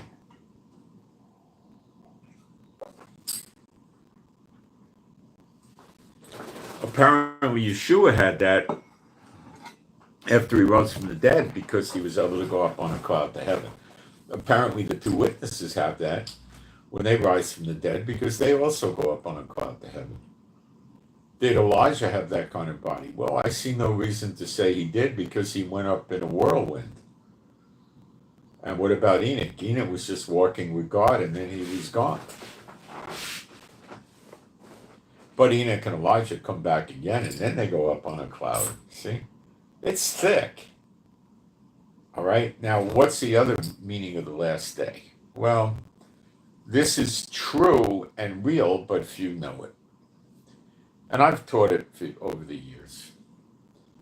The Feast of Tabernacle is tabernacling God, hanging out with God. And in New Jerusalem, we're hanging out with Yeshua, who's the risen Christ, God, and the glory of God of Israel, who's part of Elohim. They're both enthroned there. So we're tabernacling with them in New Jerusalem. You can't dispute that. Feast of Tabernacles. Originally, in the old days, you'd go up on Mount Sinai. Not Mount Sinai. Mount Zion. Mount Sion. Sion. Mount Zion in English. And you would build a booth, and you could see the stars through your roof and hang out there. Okay? And you had a 7-day time. It was a feast, it was a party, you hung out with people, you chewed the fat, you rapped, you sang, you danced, it was fun, right? Okay, it was nice, a good event. And it was over in 7 days, but then you had what was called the last day, which is the 8th day. And that was also a holiday. So what is he saying the last day? He's using a reference to the Feast of Tabernacles. The 7th day is the millennium. You're tabernacling with God. The 8th day, you're still tabernacling with God, so to speak. But that's when it's over, after the 8th day. How long is the 8th day? Is it 1,000 years after that? Is it 10 years? I have no idea. Listen, we'll worry about all that stuff. Not worry about it. We'll deal with all that stuff when we get through what's facing us right now. And that's the appearance in everlasting life. And then after that, we're going to be dealing with the great falling away, although there's a 70-year period. I'm rather certain that we'll be fighting in this period and getting the land back to some extent. And we'll also be having a lot of rest time and peace and joy and building big families. And then will come the falling away, which could run 7 years maybe at the end. So there'll be like a 63-year time of pretty nice stuff. And then we'll have the trouble. And it won't be that bad, because when it gets bad, we're going to have the mark in our forehead. And nothing bad is going to happen to us. That's why when you read Zechariah 14, now I'm going to give you evidence.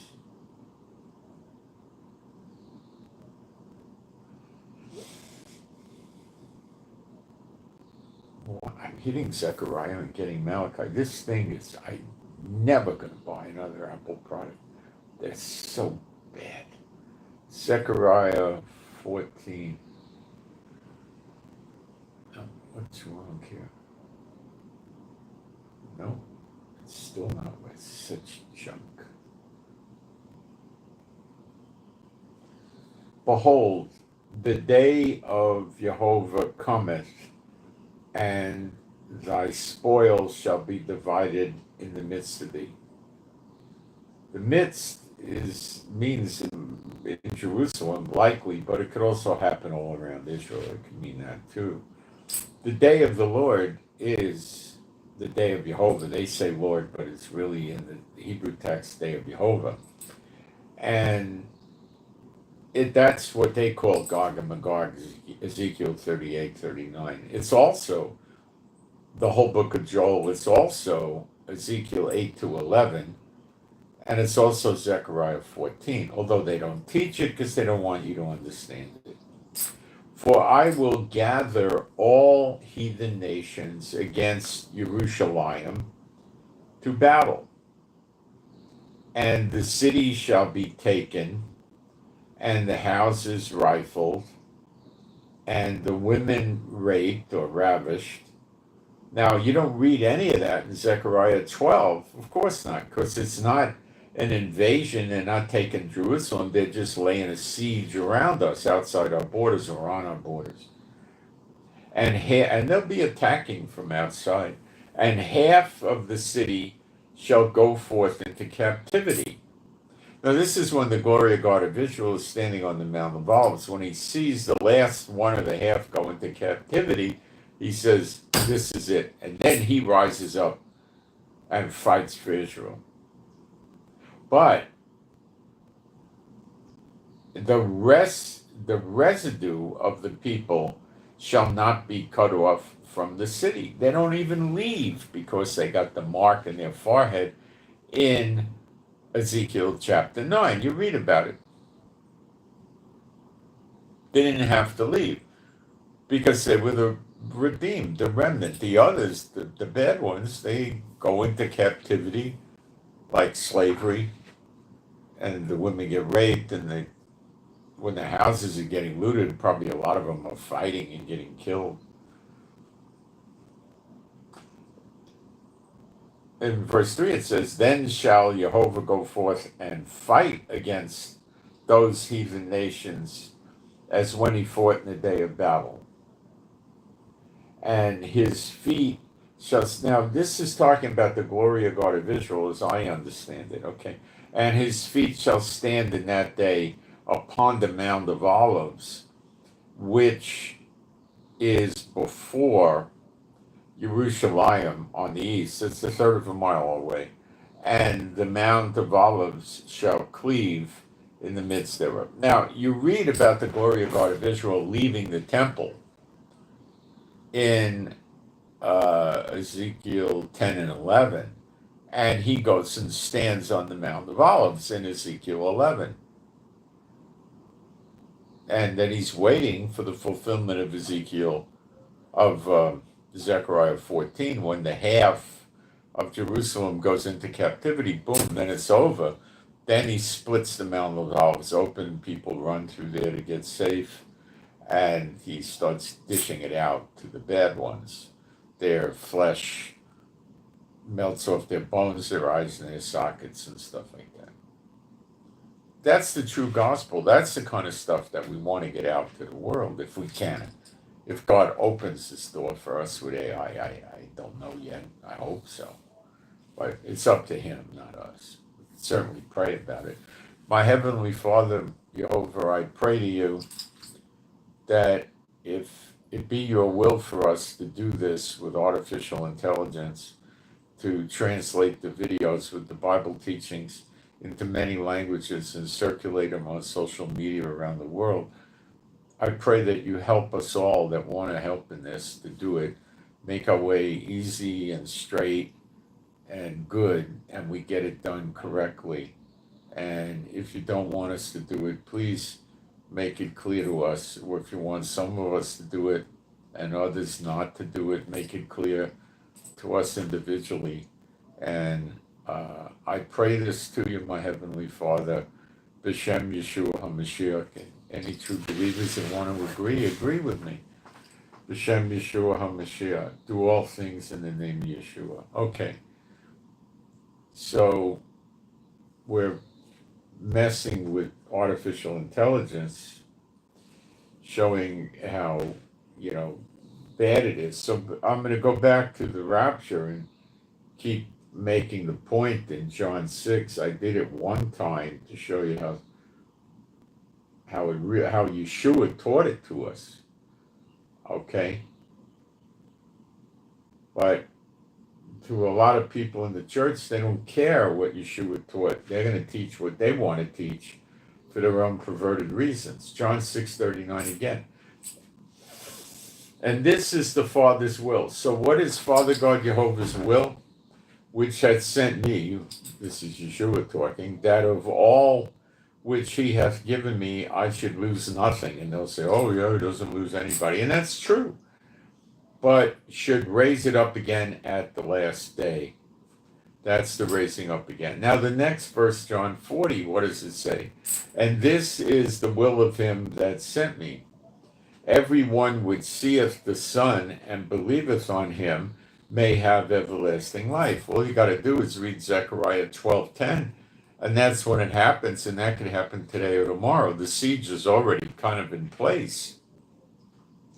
Okay, Zechariah 12:10. See, the people in the world need to know this, don't they? Or should they? I don't know. I'm not God, but I hope so. Everyone which seeth the Son and believeth on him will have may have everlasting life, and I will raise him up at the last day. And he says it again in John 6:44. This is the third time he says it. No man could come to me except the Father which had sent me draw him, and I will raise him up again at the last day. Now let's go to 54. This is the fourth time Yeshua teaches us this.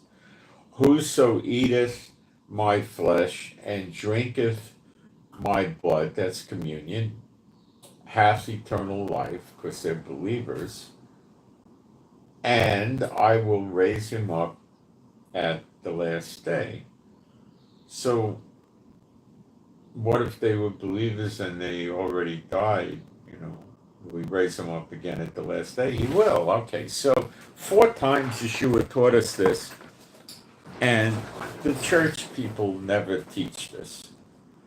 I've never seen a single church or a church pastor or the phony prophets like the old man with the beard in Jerusalem ever talk about this, does he? No, he's crooked as a dog's hind leg. No offense, Mommy and Beulah. I don't want them getting mad at me. So okay. Why can't you use it for Bible? Because all these preachers and church people and all that, they're garbage. And see, garbage in, garbage out. And what they're doing is putting garbage into artificial intelligence, right? And taking garbage out. You can't put garbage in and get a nice T-bone steak out. When you put garbage in, you're going to get rancid, spoiled, rotten meat with worms and bugs in it. That's all you're going to get. And that's what happens when you try to use AI for Bible study. Finding a verse in the Bible, it'll work for that. Okay? Here, I'll give you an example. And I'm using Google AI now.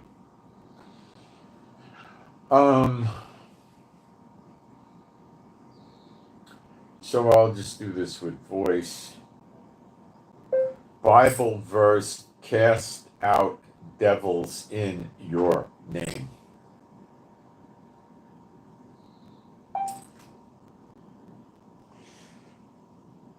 The verse in Mark 16:17 from the King James. See, that's the wrong verse. I wasn't looking for that verse, but it is a correct verse.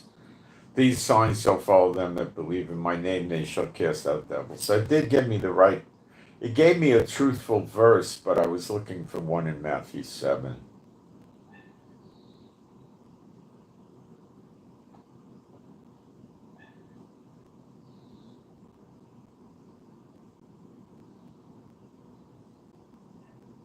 So it didn't even get me a good job on that.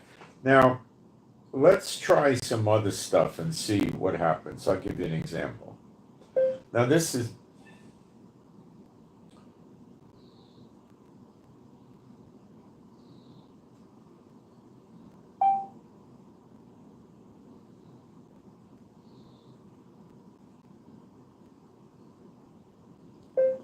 are Swiss watches manufactured in China?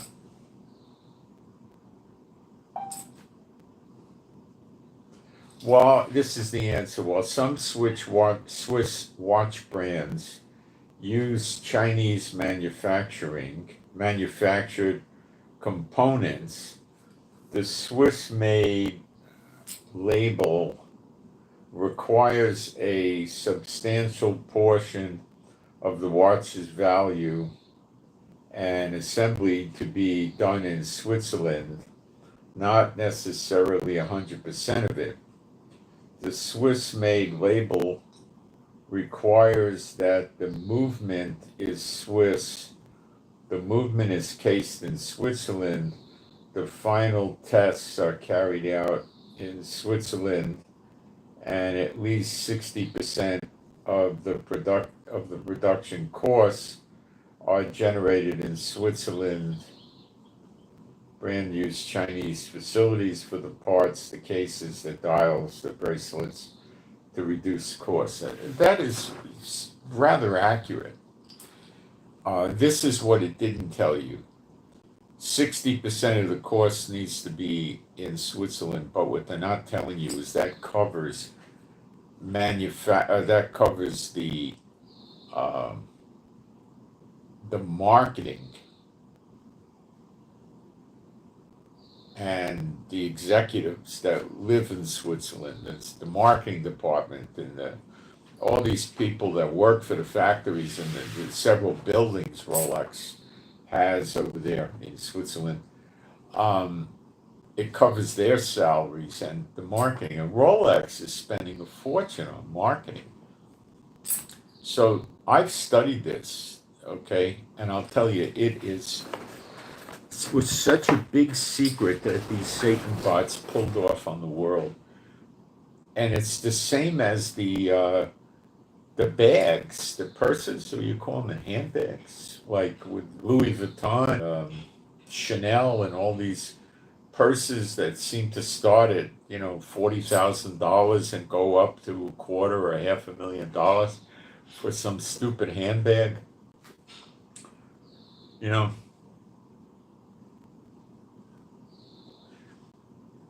The Rolex people and these Patek Philippe people, and Patek Philippe is probably the most high-end watch, okay, of them all.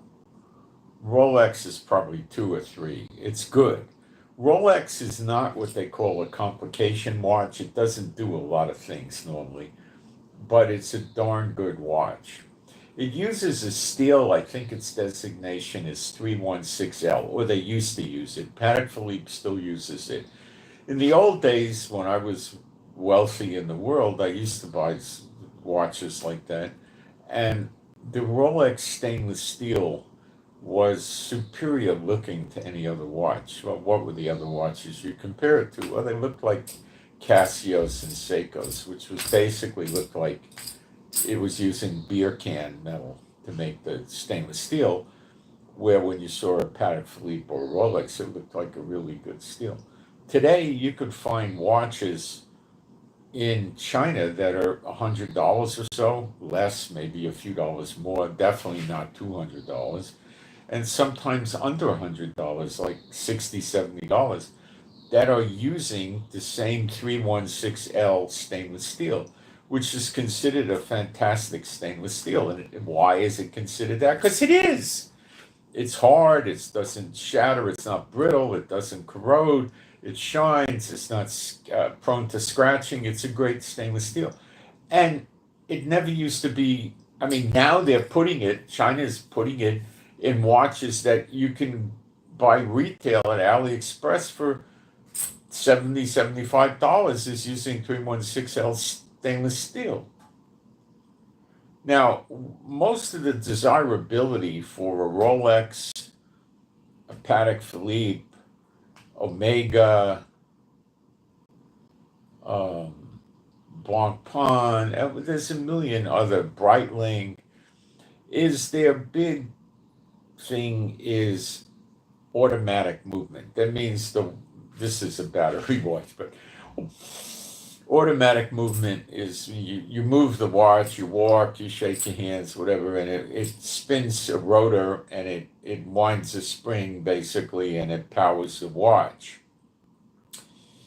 The watches generally go close to 2 days. So if you're wearing it and you put it down, it'll last about 2 days and then it'll just stop and you got to wind it again. Now, the good ones will also allow you to just pull the crown out, the little winder, and wind it. Usually it takes about 30 winds, and it'll charge it for 2 days. Or you could shake it, or you could just wear it. It depends how active you are. Sometimes people will take the workplace watch off when they come home on Friday and put a waterproof, tough watch on because they're going to play baseball or they're going to go golfing or they're going to go skin diving or they're going to go water skiing or go to a water park or amusement park, and they have another watch that's not a work watch, it's a tougher watch. So they got to be careful because if they take it off Friday night and put it on Saturday morning, it could run down. So the wealthy people buy what's called a watch winder. Some of these things go for thousands of dollars. Cheap ones are probably $50, $100. You plug them in, and you put the watch on there with the bracelet, and it spins it this way and that way, and keeps it wound when you're not using it. Okay.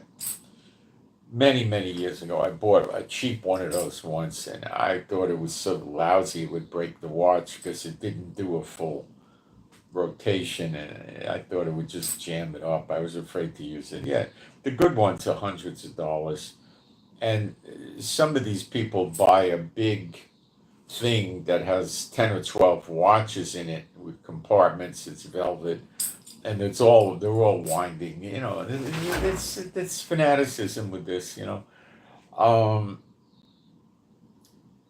So now for a dirt cheap watch, you're getting the same steel as Patek Philippe or Rolex. This never used to be the case. Never. Ever. And that stainless steel is rich looking, and it's really good stainless steel. Now comes movements. Rolex, Patek Philippe, and Breitling and those guys have movements that they make themselves. They had their engineers, I guess you'd call them a watch engineer, design their own movement. And it probably has 60 or 80 parts or 40 parts or something like that. Then they take the production of the parts and they job it out to China. And it's my understanding that the movement is assembled in China, but I could be wrong. Maybe they just send the parts back, and they got people in Switzerland that are very lightly trained that just assemble the thing. But they don't make the movement parts there. Okay? So I think China probably assembles them for them. And the watches are going to be like what they call COSC certified. And that means that your watch is going to be running at something like plus or minus 4 seconds a day speed. Oh, let's look it up.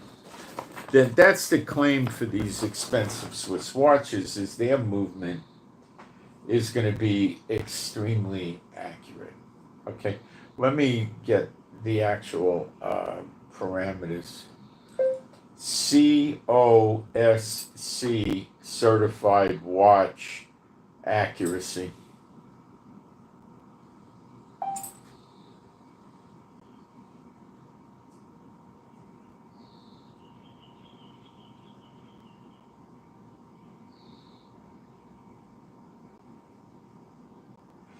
They got -4 to +6 seconds a day. Now, you couldn't, many years ago, about 35 years ago, I bought a watch called, it was in Israel, Seiko Hamesh, Seiko 5. It was about $100 back then. It was an automatic watch. I think I had one. Yeah, I believe I did. And the accuracy would be like maybe even 15, 20 seconds a day off. So every few days you had to reset it, or you'd be minutes away, right? Today you can buy a lot of watches for sub $100, under $100 from China with that good stainless steel, with a Japanese Seiko movement called an NH35 or 35A that is not COSC certified, but it runs at about the same parameters. It runs within the COSC guidelines.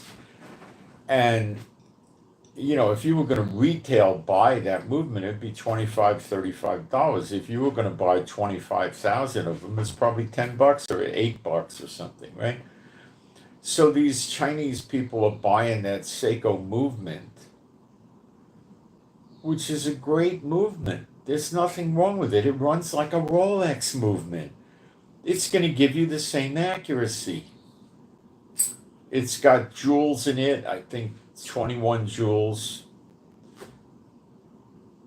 And the Rolex may have 24 jewels or something like that. I don't know. They're synthetic rubies. They're not real jewels, or they use scrap junk rubies that are real. I don't know. But it doesn't matter. The synthetic rubies are very hard and good enough. And it's going to run as good as a Patek Philippe or a Rolex or a Breitling so I'm telling you, you're buying a watch for $70, $80 that's going to run as accurately as a watch for $50,000. And it's going to have the same stainless steel. Now let's talk about the glass. The thing they put here, right? Well, they use synthetic sapphire for that, which is what I believe Rolex and Patek Philippe and Breitling and all the other expensive watches use. I don't think they use a natural sapphire. They use an artificial, and it's so hard and scratch-proof and scratch-resistant and break-proof. It's excellent.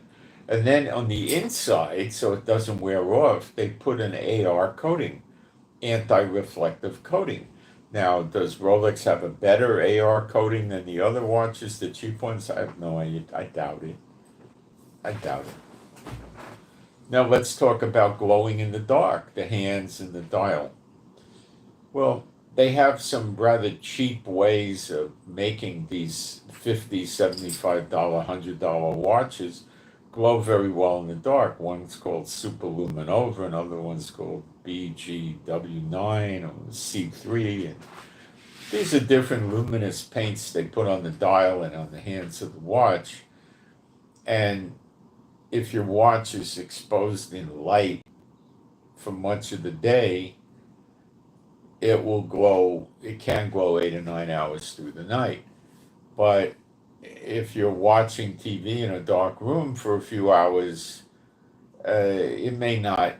So what people do is they charge their watch by getting a little powerful flashlight, which I gotta charge this up, but it's out of charge. I think I gotta charge it. This one has 4,000 lumens. Look at the size of this. It's rechargeable. 4,000 lumens, but only for 10 or 15 seconds. But that's so bright. If you want to blind somebody that's trying to assault you, it's going to blind them at night for sure. 4,000 lumens is like, a super duper strong headlight. I mean, even stronger than what you're going to encounter. And it's like looking you're right at a headlight. I mean, you're not going to see, So, I mean, if everything breaks down in the world, you shine the light at them and then you take your machete and finish the job, or your shillelagh or your Louisville slugger or your spear or your gun or whatever, right?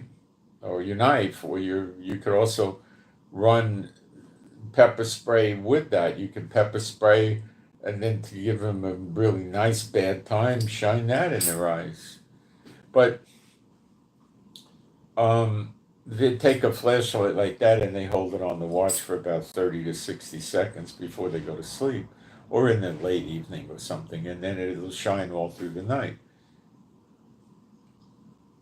And the Rolex and the Patek, I had those watches when I was in the world. I had 2 Patek Philippe's, I had Rolexes, all that stuff.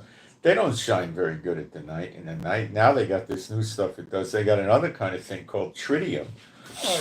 in rather inexpensive watches. Usually those will be over $100, and they're little tubes with some radioactive stuff in there, sealed inside a tube, so it's not dangerous. And they put them on the hands of the watch, and they glow for 25 years with or without light. And they're so bright you could practically use it as a light to read by. Not quite, but almost maybe. And those are, better than Rolex, Patek Philippe, Breitling, although some of them started using it now. So what I'm trying to tell you here is maybe Rolex has more fine work on the dial than a 70 on the hands, the bracelet of the watch, than a $75 version does. Okay. But the $75 ones seem to look pretty darn attractive. And the dial looks as good as the Rolex, and the bezel and the case and everything. So you're basically able to buy a watch that's going to perform as well as a 30, 20, 30, 40, 50, $70,000 Rolex or Patek Philippe or Breitling for, say, $75.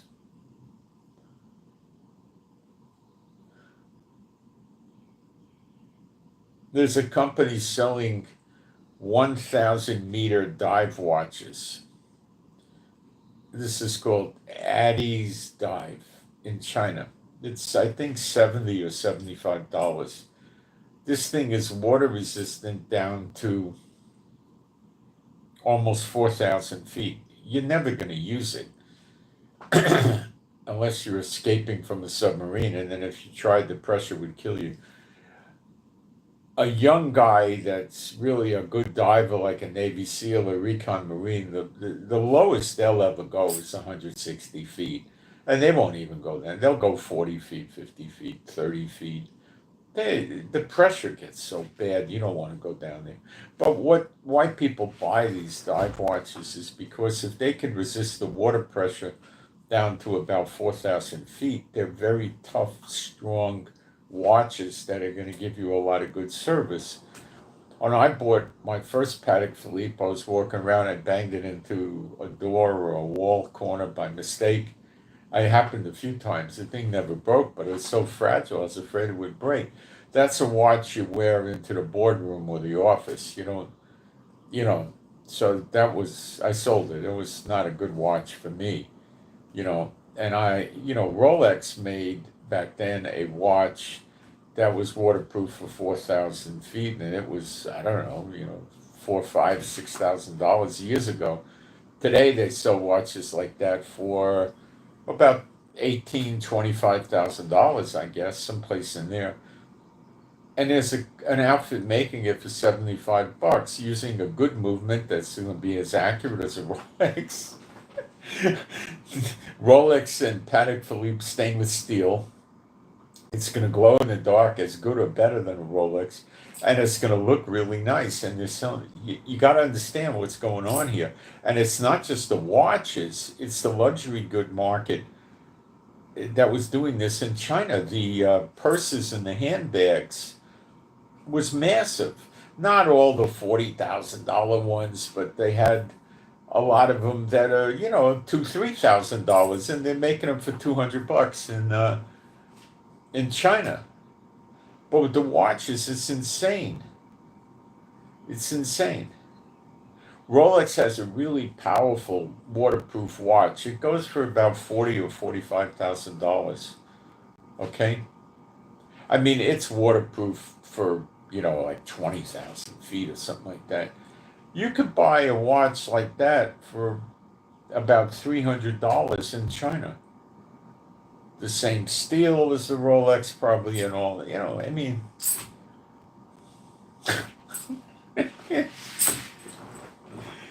Now, I'll go even further with you this, because I studied this. Patek Philippe makes the finest watches that are complicated.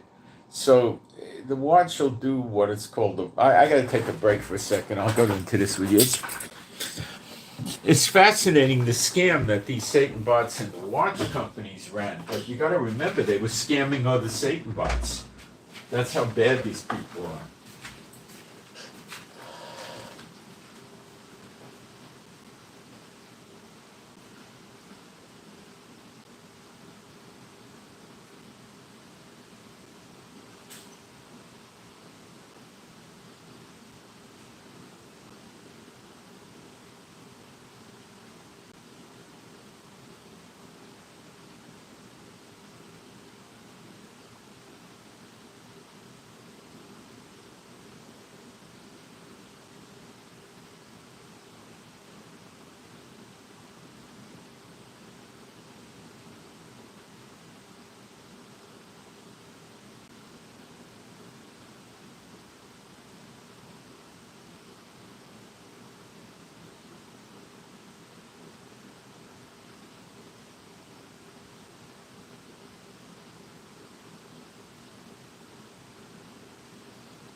If you look on YouTube, they're telling you that there's people that are there's watches you could buy for $500 to $1,000 that look like Rolexes and are just as good. And I say that's hogwash. $100 to $150 will do it.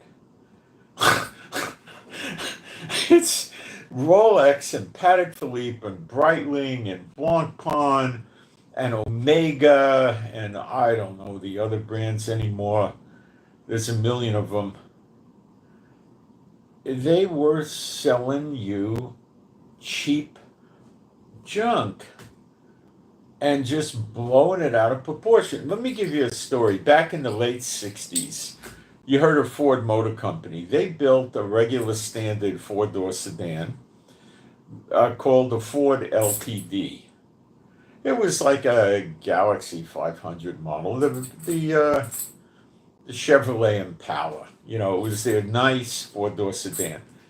They took a sound meter, whatever you call a sound meter, and they put it in the car to measure the decibels of noise, and they compared it to a Rolls Royce. And the Ford LTD had a lower this decibels level of outside noise, or any noise in the car, than a Rolls Royce.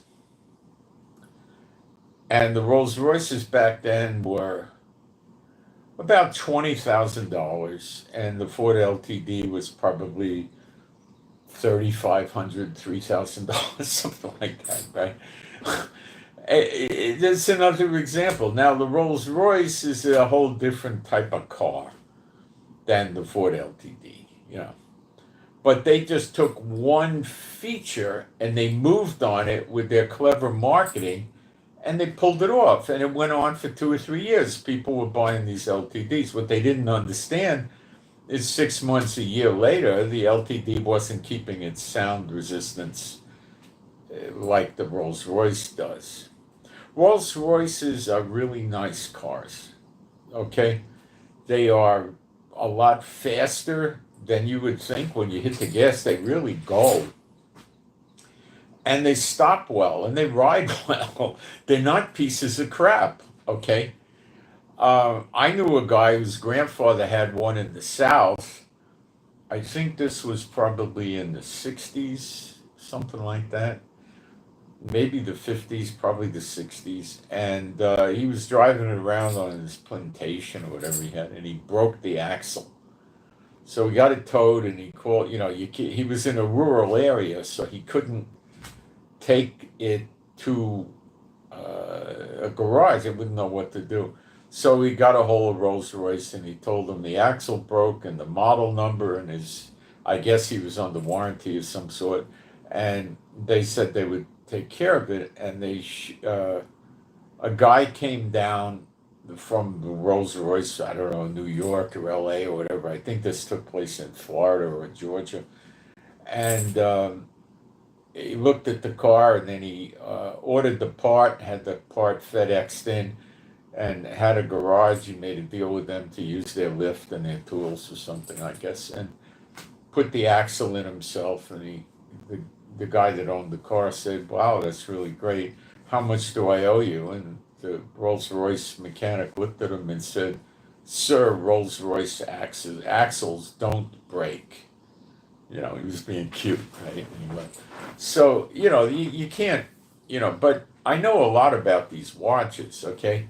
And it's astounding how far the Chinese have come. It's astounding. Now, what they do now, I spoke to somebody who I know that, it works in circles with high-end luxury goods. And this person told me there's stores in New York, and I guess it takes place all over the world, where you can go and buy a Birkin purse that says Birkin on it, and you look at the purse and you stare at it, and it looks exactly like a Birkin. It has the fine leather. It has the metal pieces are with excellent gold coating or white metal coating or whatever, right? You can't tell the difference. And instead of 40,000, they're like 2,000, 1,500, something like that. And they say Birkin on it. So when they talk about buying a $500 to $1,000 Rolls-Royce, Rolex, what they're doing is they're buying one that says Rolex on the dial. Now, what you probably cannot do is buy a Rolex dial, which is probably today going to cost you $800-900, by the way, where 25 years ago they would cost you $60 or something, maybe 100, and put it on, because the movement in the watch, the replica watch, isn't a Rolex movement, so the dial may not be an exact fit. So, they're buying one that has a dial that says Rolex and it's stamped Rolex, and they're trying to fool people. Well, that's for somebody that wants to be something they're not. But if you just want to buy a watch, that's a good watch that you could go on a water slide with, you can take in the shower, you can wear it, and it's going to keep really nice time as an automatic. Or they're selling quartz watches now. Even Casio has them, cheap watches with 10-year batteries. 10 years. A quartz watch is going to keep better time than an automatic watch.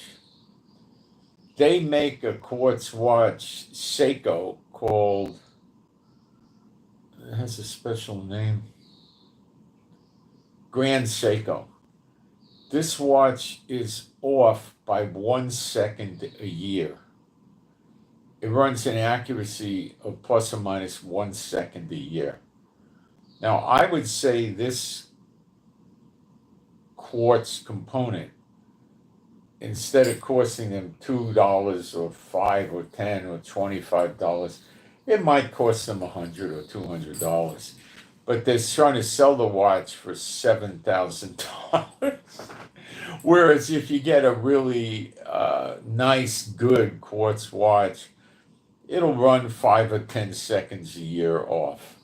Now, that's not going to be a $25 watch. That's probably going to be a $200-300 watch or something like that, $400 or whatever. It'll run that kind of accuracy. So you could easily go years without resetting your watch. Now, back to the Patek Philippe. So they make watches that's called this is shocking. You can look at this in Amazon. They sell these Chinese watches. It's unbelievable. I don't understand it. Let me explain to you what this watch does. It has what's called a full calendar. What is a full calendar? It portrays the year, the month, the day of the week, and the date. Okay? Rolex doesn't make a watch like this.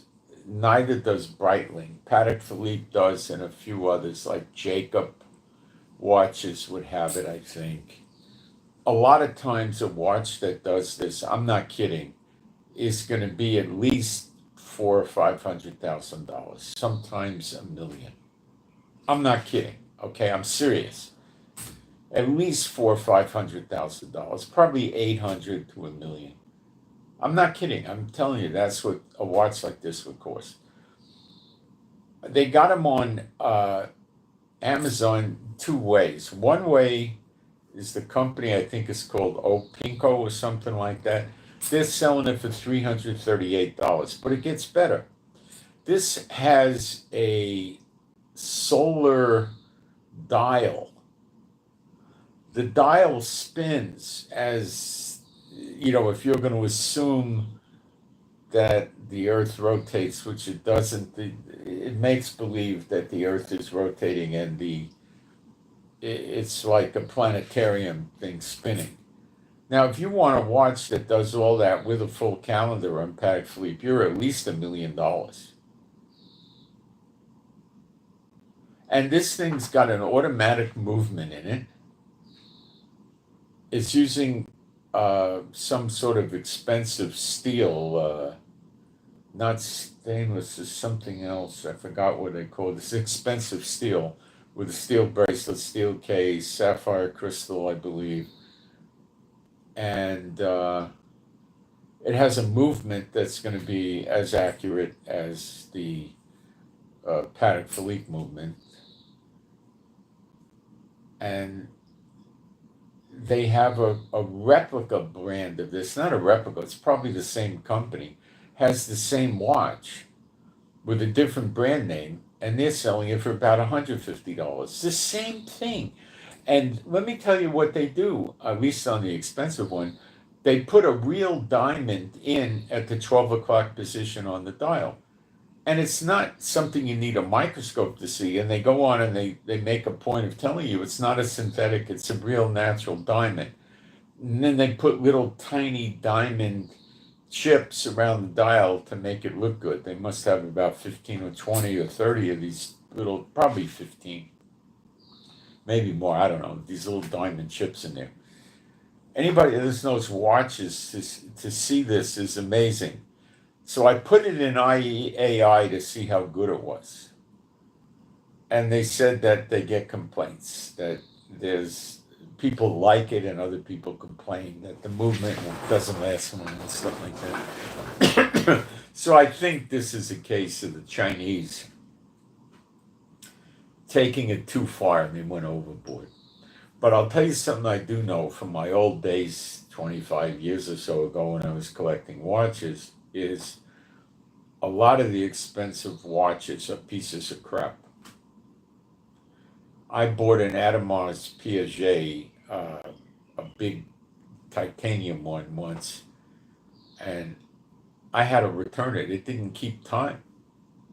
It wasn't COSC certified. Patek Philippe has their own certification. It wasn't certified by anybody. It looked cool, but it didn't keep time. It was a piece of junk.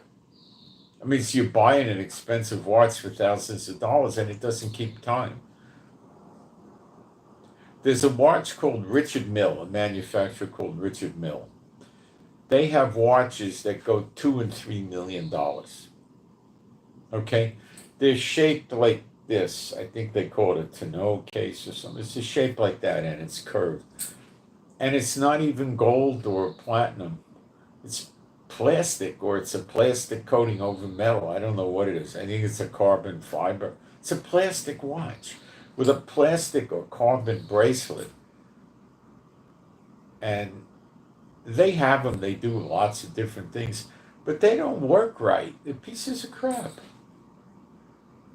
They don't keep good time. There's a lot of these watches that are that way.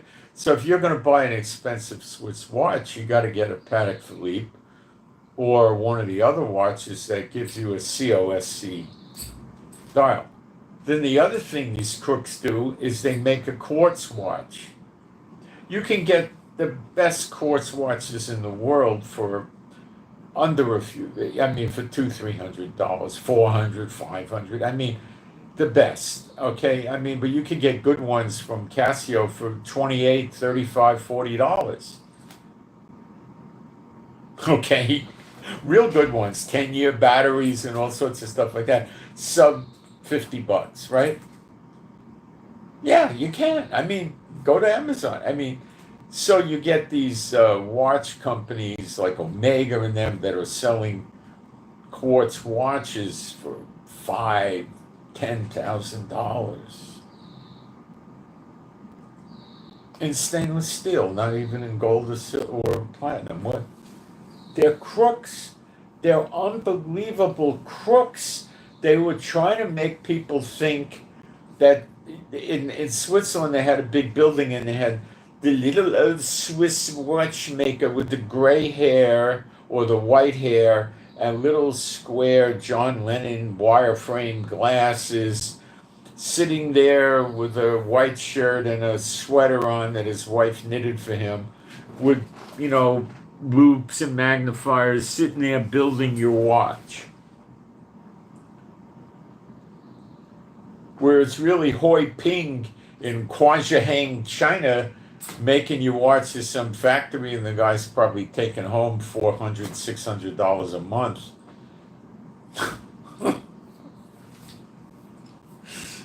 Yeah, that's what Satan bots do. But they're ripping the other Satan bots off because the believers aren't running out and buying these expensive watches. They can't. They're ripping each other off. That's Satan's kingdom. Bunch of vermin, good for nothing people. You can't do anything with them but spit them out of your mouth. They're like bitter figs. You can't eat them. They rip each other off. What did they do with the cigarettes?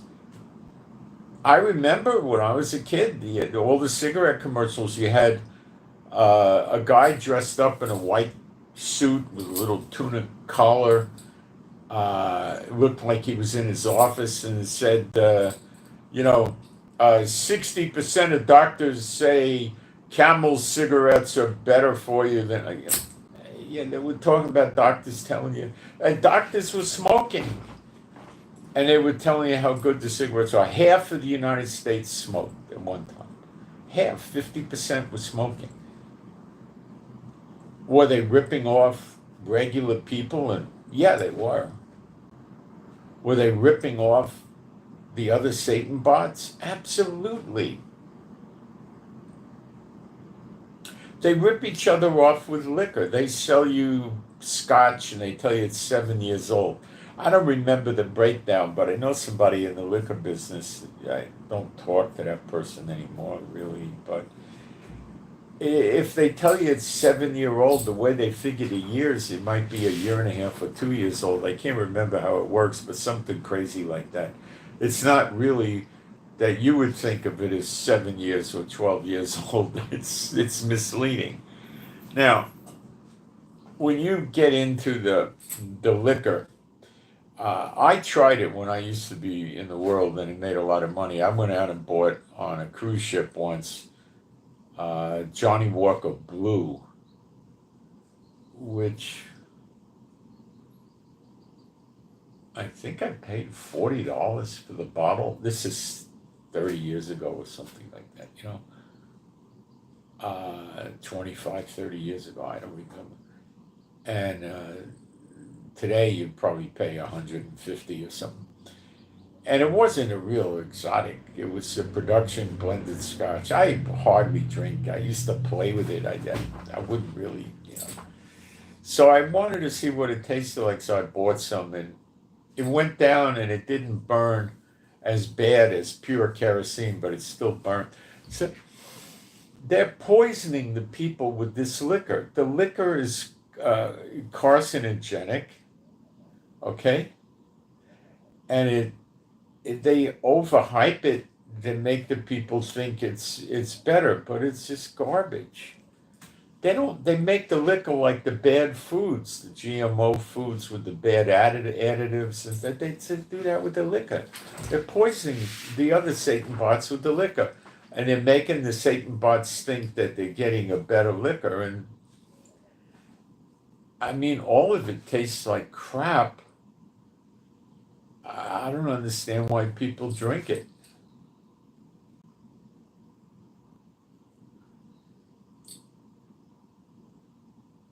I don't know. I don't use, I mean, it's the only time I ever really use alcohol now is I have um, one or two bottles, two different kinds of stuff called an aperitif.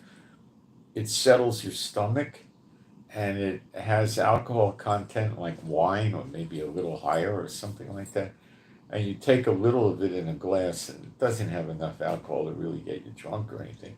And you drink it and it really has a great effect. It's like a sweet syrupy thing and it really calms the stomach down if you ate bad food. But bicarbonate of soda works better. It's cheaper and it works better. I also have bitters. It's in a little bottle in the refrigerator. It's got alcohol in it, but you take, I don't know, maybe a teaspoon of it. You know, you don't really get inebriated. That also will fix your stomach, but that's maybe better like if you were on a roller coaster or something like that, you know. But there's a homeopathic medicine that works better. I can't remember which one it is, but there's a homeopathic one that fixes you for seasickness and stuff like that. Um, but anyway, the Chinese, so the question is, are they really making good missiles in China? Are they really making good aircraft carriers? Because they can do a lot of stuff. I was really shocked with this thing with the watches and the purses, but it goes deeper. It also goes into clothing, expensive clothing, like a woman jacket for $4,500 or something like that. You know, real interesting what they're doing.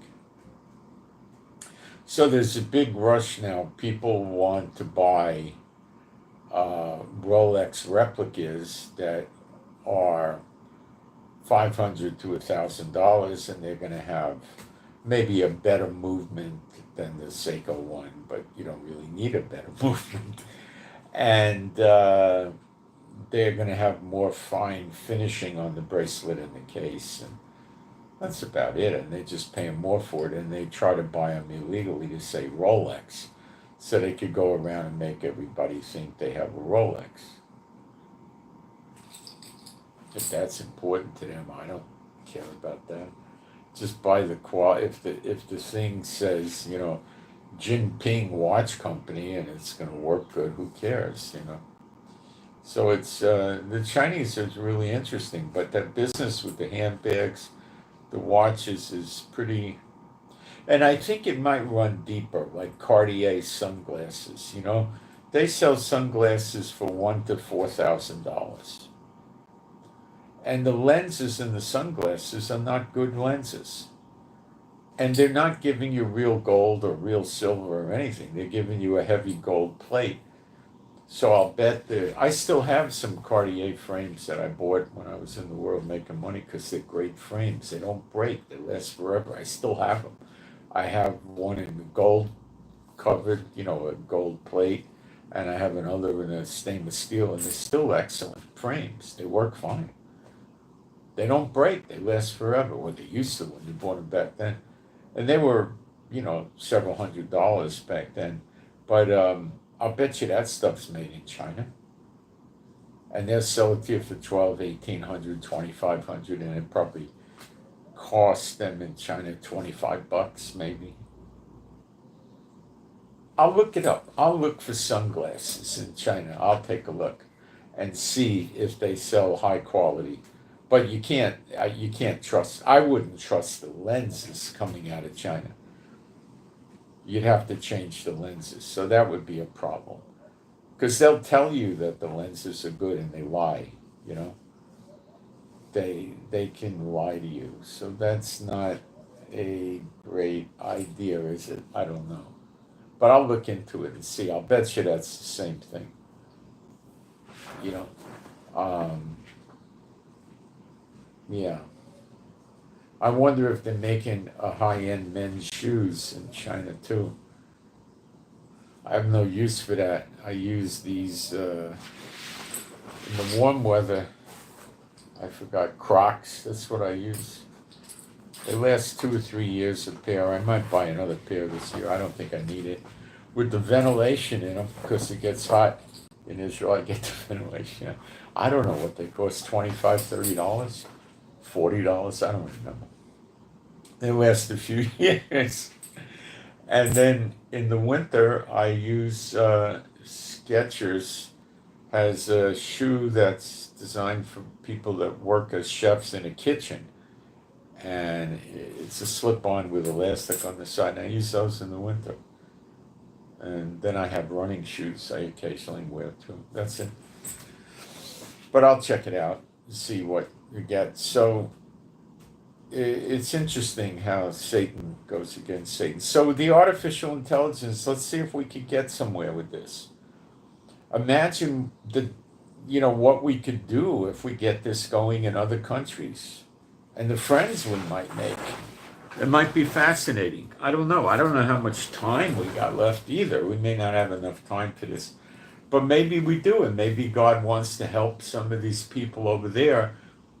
Why would this be the case? Because there's a lot of people over there, which can be on any continent, although I'm not too high on a lot of people coming on the next great exodus out of Antarctica. I'm not really going to hold my breath waiting for them to come out of Antarctica, okay? There's just government workers in Antarctica from different governments, as I understand it. But the other 6 continents, maybe the Lord wants some people in these countries that speak these tongues now to be able to dot the I's and cross the T's for the people coming on the next great exodus, can explain to them what's going on biblically with the prophecies. We don't know. Do I know that to be the case? No. Do I think that could likely be the case? Yeah, because I think the Lord just gave me that just now. I never thought of that before. All of a sudden it was in my brain. Think about it. It's sounds like something coming from the Lord. How are we going to communicate with somebody that speaks Mandarin that's from the lost tribes? Or true believers, real believer, that nobody taught the prophecy to because they had nobody to teach it to them? Or maybe they did pick it up from themselves in the Bible. I don't know. Well, then you got Russian, and you got French, and you got Spanish. You got Spanish from Mexico to Argentina, And then you got people in Africa. Some of them speak French. Algiers, Morocco, different places, and a lot of them speak English, I suppose, and there probably some that speak other languages. In Europe, you got Portuguese, which is a lot like Spanish. You got French, you got English, you've got German, and you got Swedish dialects, but they tend to be able to understand each other. Like Norway speaks Norwegian, Sweden speaks Swedish, and I think they can understand each other like Spanish and Portuguese. So anyway, that's going to be interesting. Let me see if I got anything in the live stream.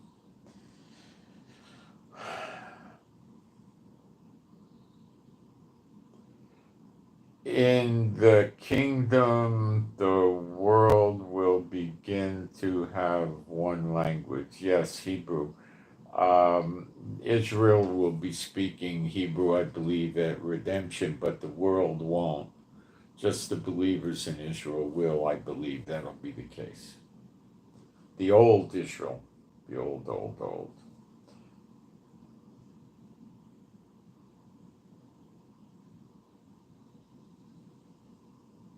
I wear this bracelet because I have the Shema engraved. I don't know if you can see it. I have it engraved on it. That's why I wear this. I bought this a million years ago when silver was $4 an ounce. And I had it engraved, the Shema in Hebrew in Israel. That's why I wear it. Yeah, hit the like button if you don't mind, and it helps us with the algorithm. So appreciate that. Thank you for those giving offerings, and please pray for me and my wife for our peace, safety, protection, joy, healing of our bodies, which we need. Pray for our finances, which we need help always with that. My wife's got to go through some expensive therapy stuff with cryotherapy here in Israel. And pray that that works successfully for her. And she gets healed up, maybe without the machines, with the machines, whatever, as long as she gets healed up. And she had something like a stroke type event some months ago. Not exactly that, but anyway. Pray for our animals and pets, the birds and the dogs that are all rescues. They be happy, healthy, and whole. And I still think we could be on for a attack on Iran, but maybe this Gaza ceasefire getting legs, because Hamas said they viewed it positively, could have caused Trump to put the brakes on the Iran attack, because Hamas may not sign a ceasefire if we're fighting Iran. So I'm just speculating, he may have pushed the Iran attack off a little bit to see what happens with Gaza. But I'm pretty sure that Hamas, I don't know, there might be a ceasefire this time. I don't know. It's a 60-day ceasefire. It might happen. Let's wait. Let's see what happens. I don't know on this one. It could go yes, it could go no, it could go both ways. And pray for better videos that I am able to teach prophecy and Bible better, and we get more. Pray we get more revelations from Jehovah, and pray for the peace of Jerusalem. And I send my Shabbat Shalom to all those who love Yeshua HaMashiach, and I hope you got something out of it. And you could always ask me questions. My email address is in the description box all the way down at the bottom. It's israelgiving with the number 7 at gmail.com. And if you're watching this as a video, hit the like button, please. You could do it as a video too. Thank you. I'm out.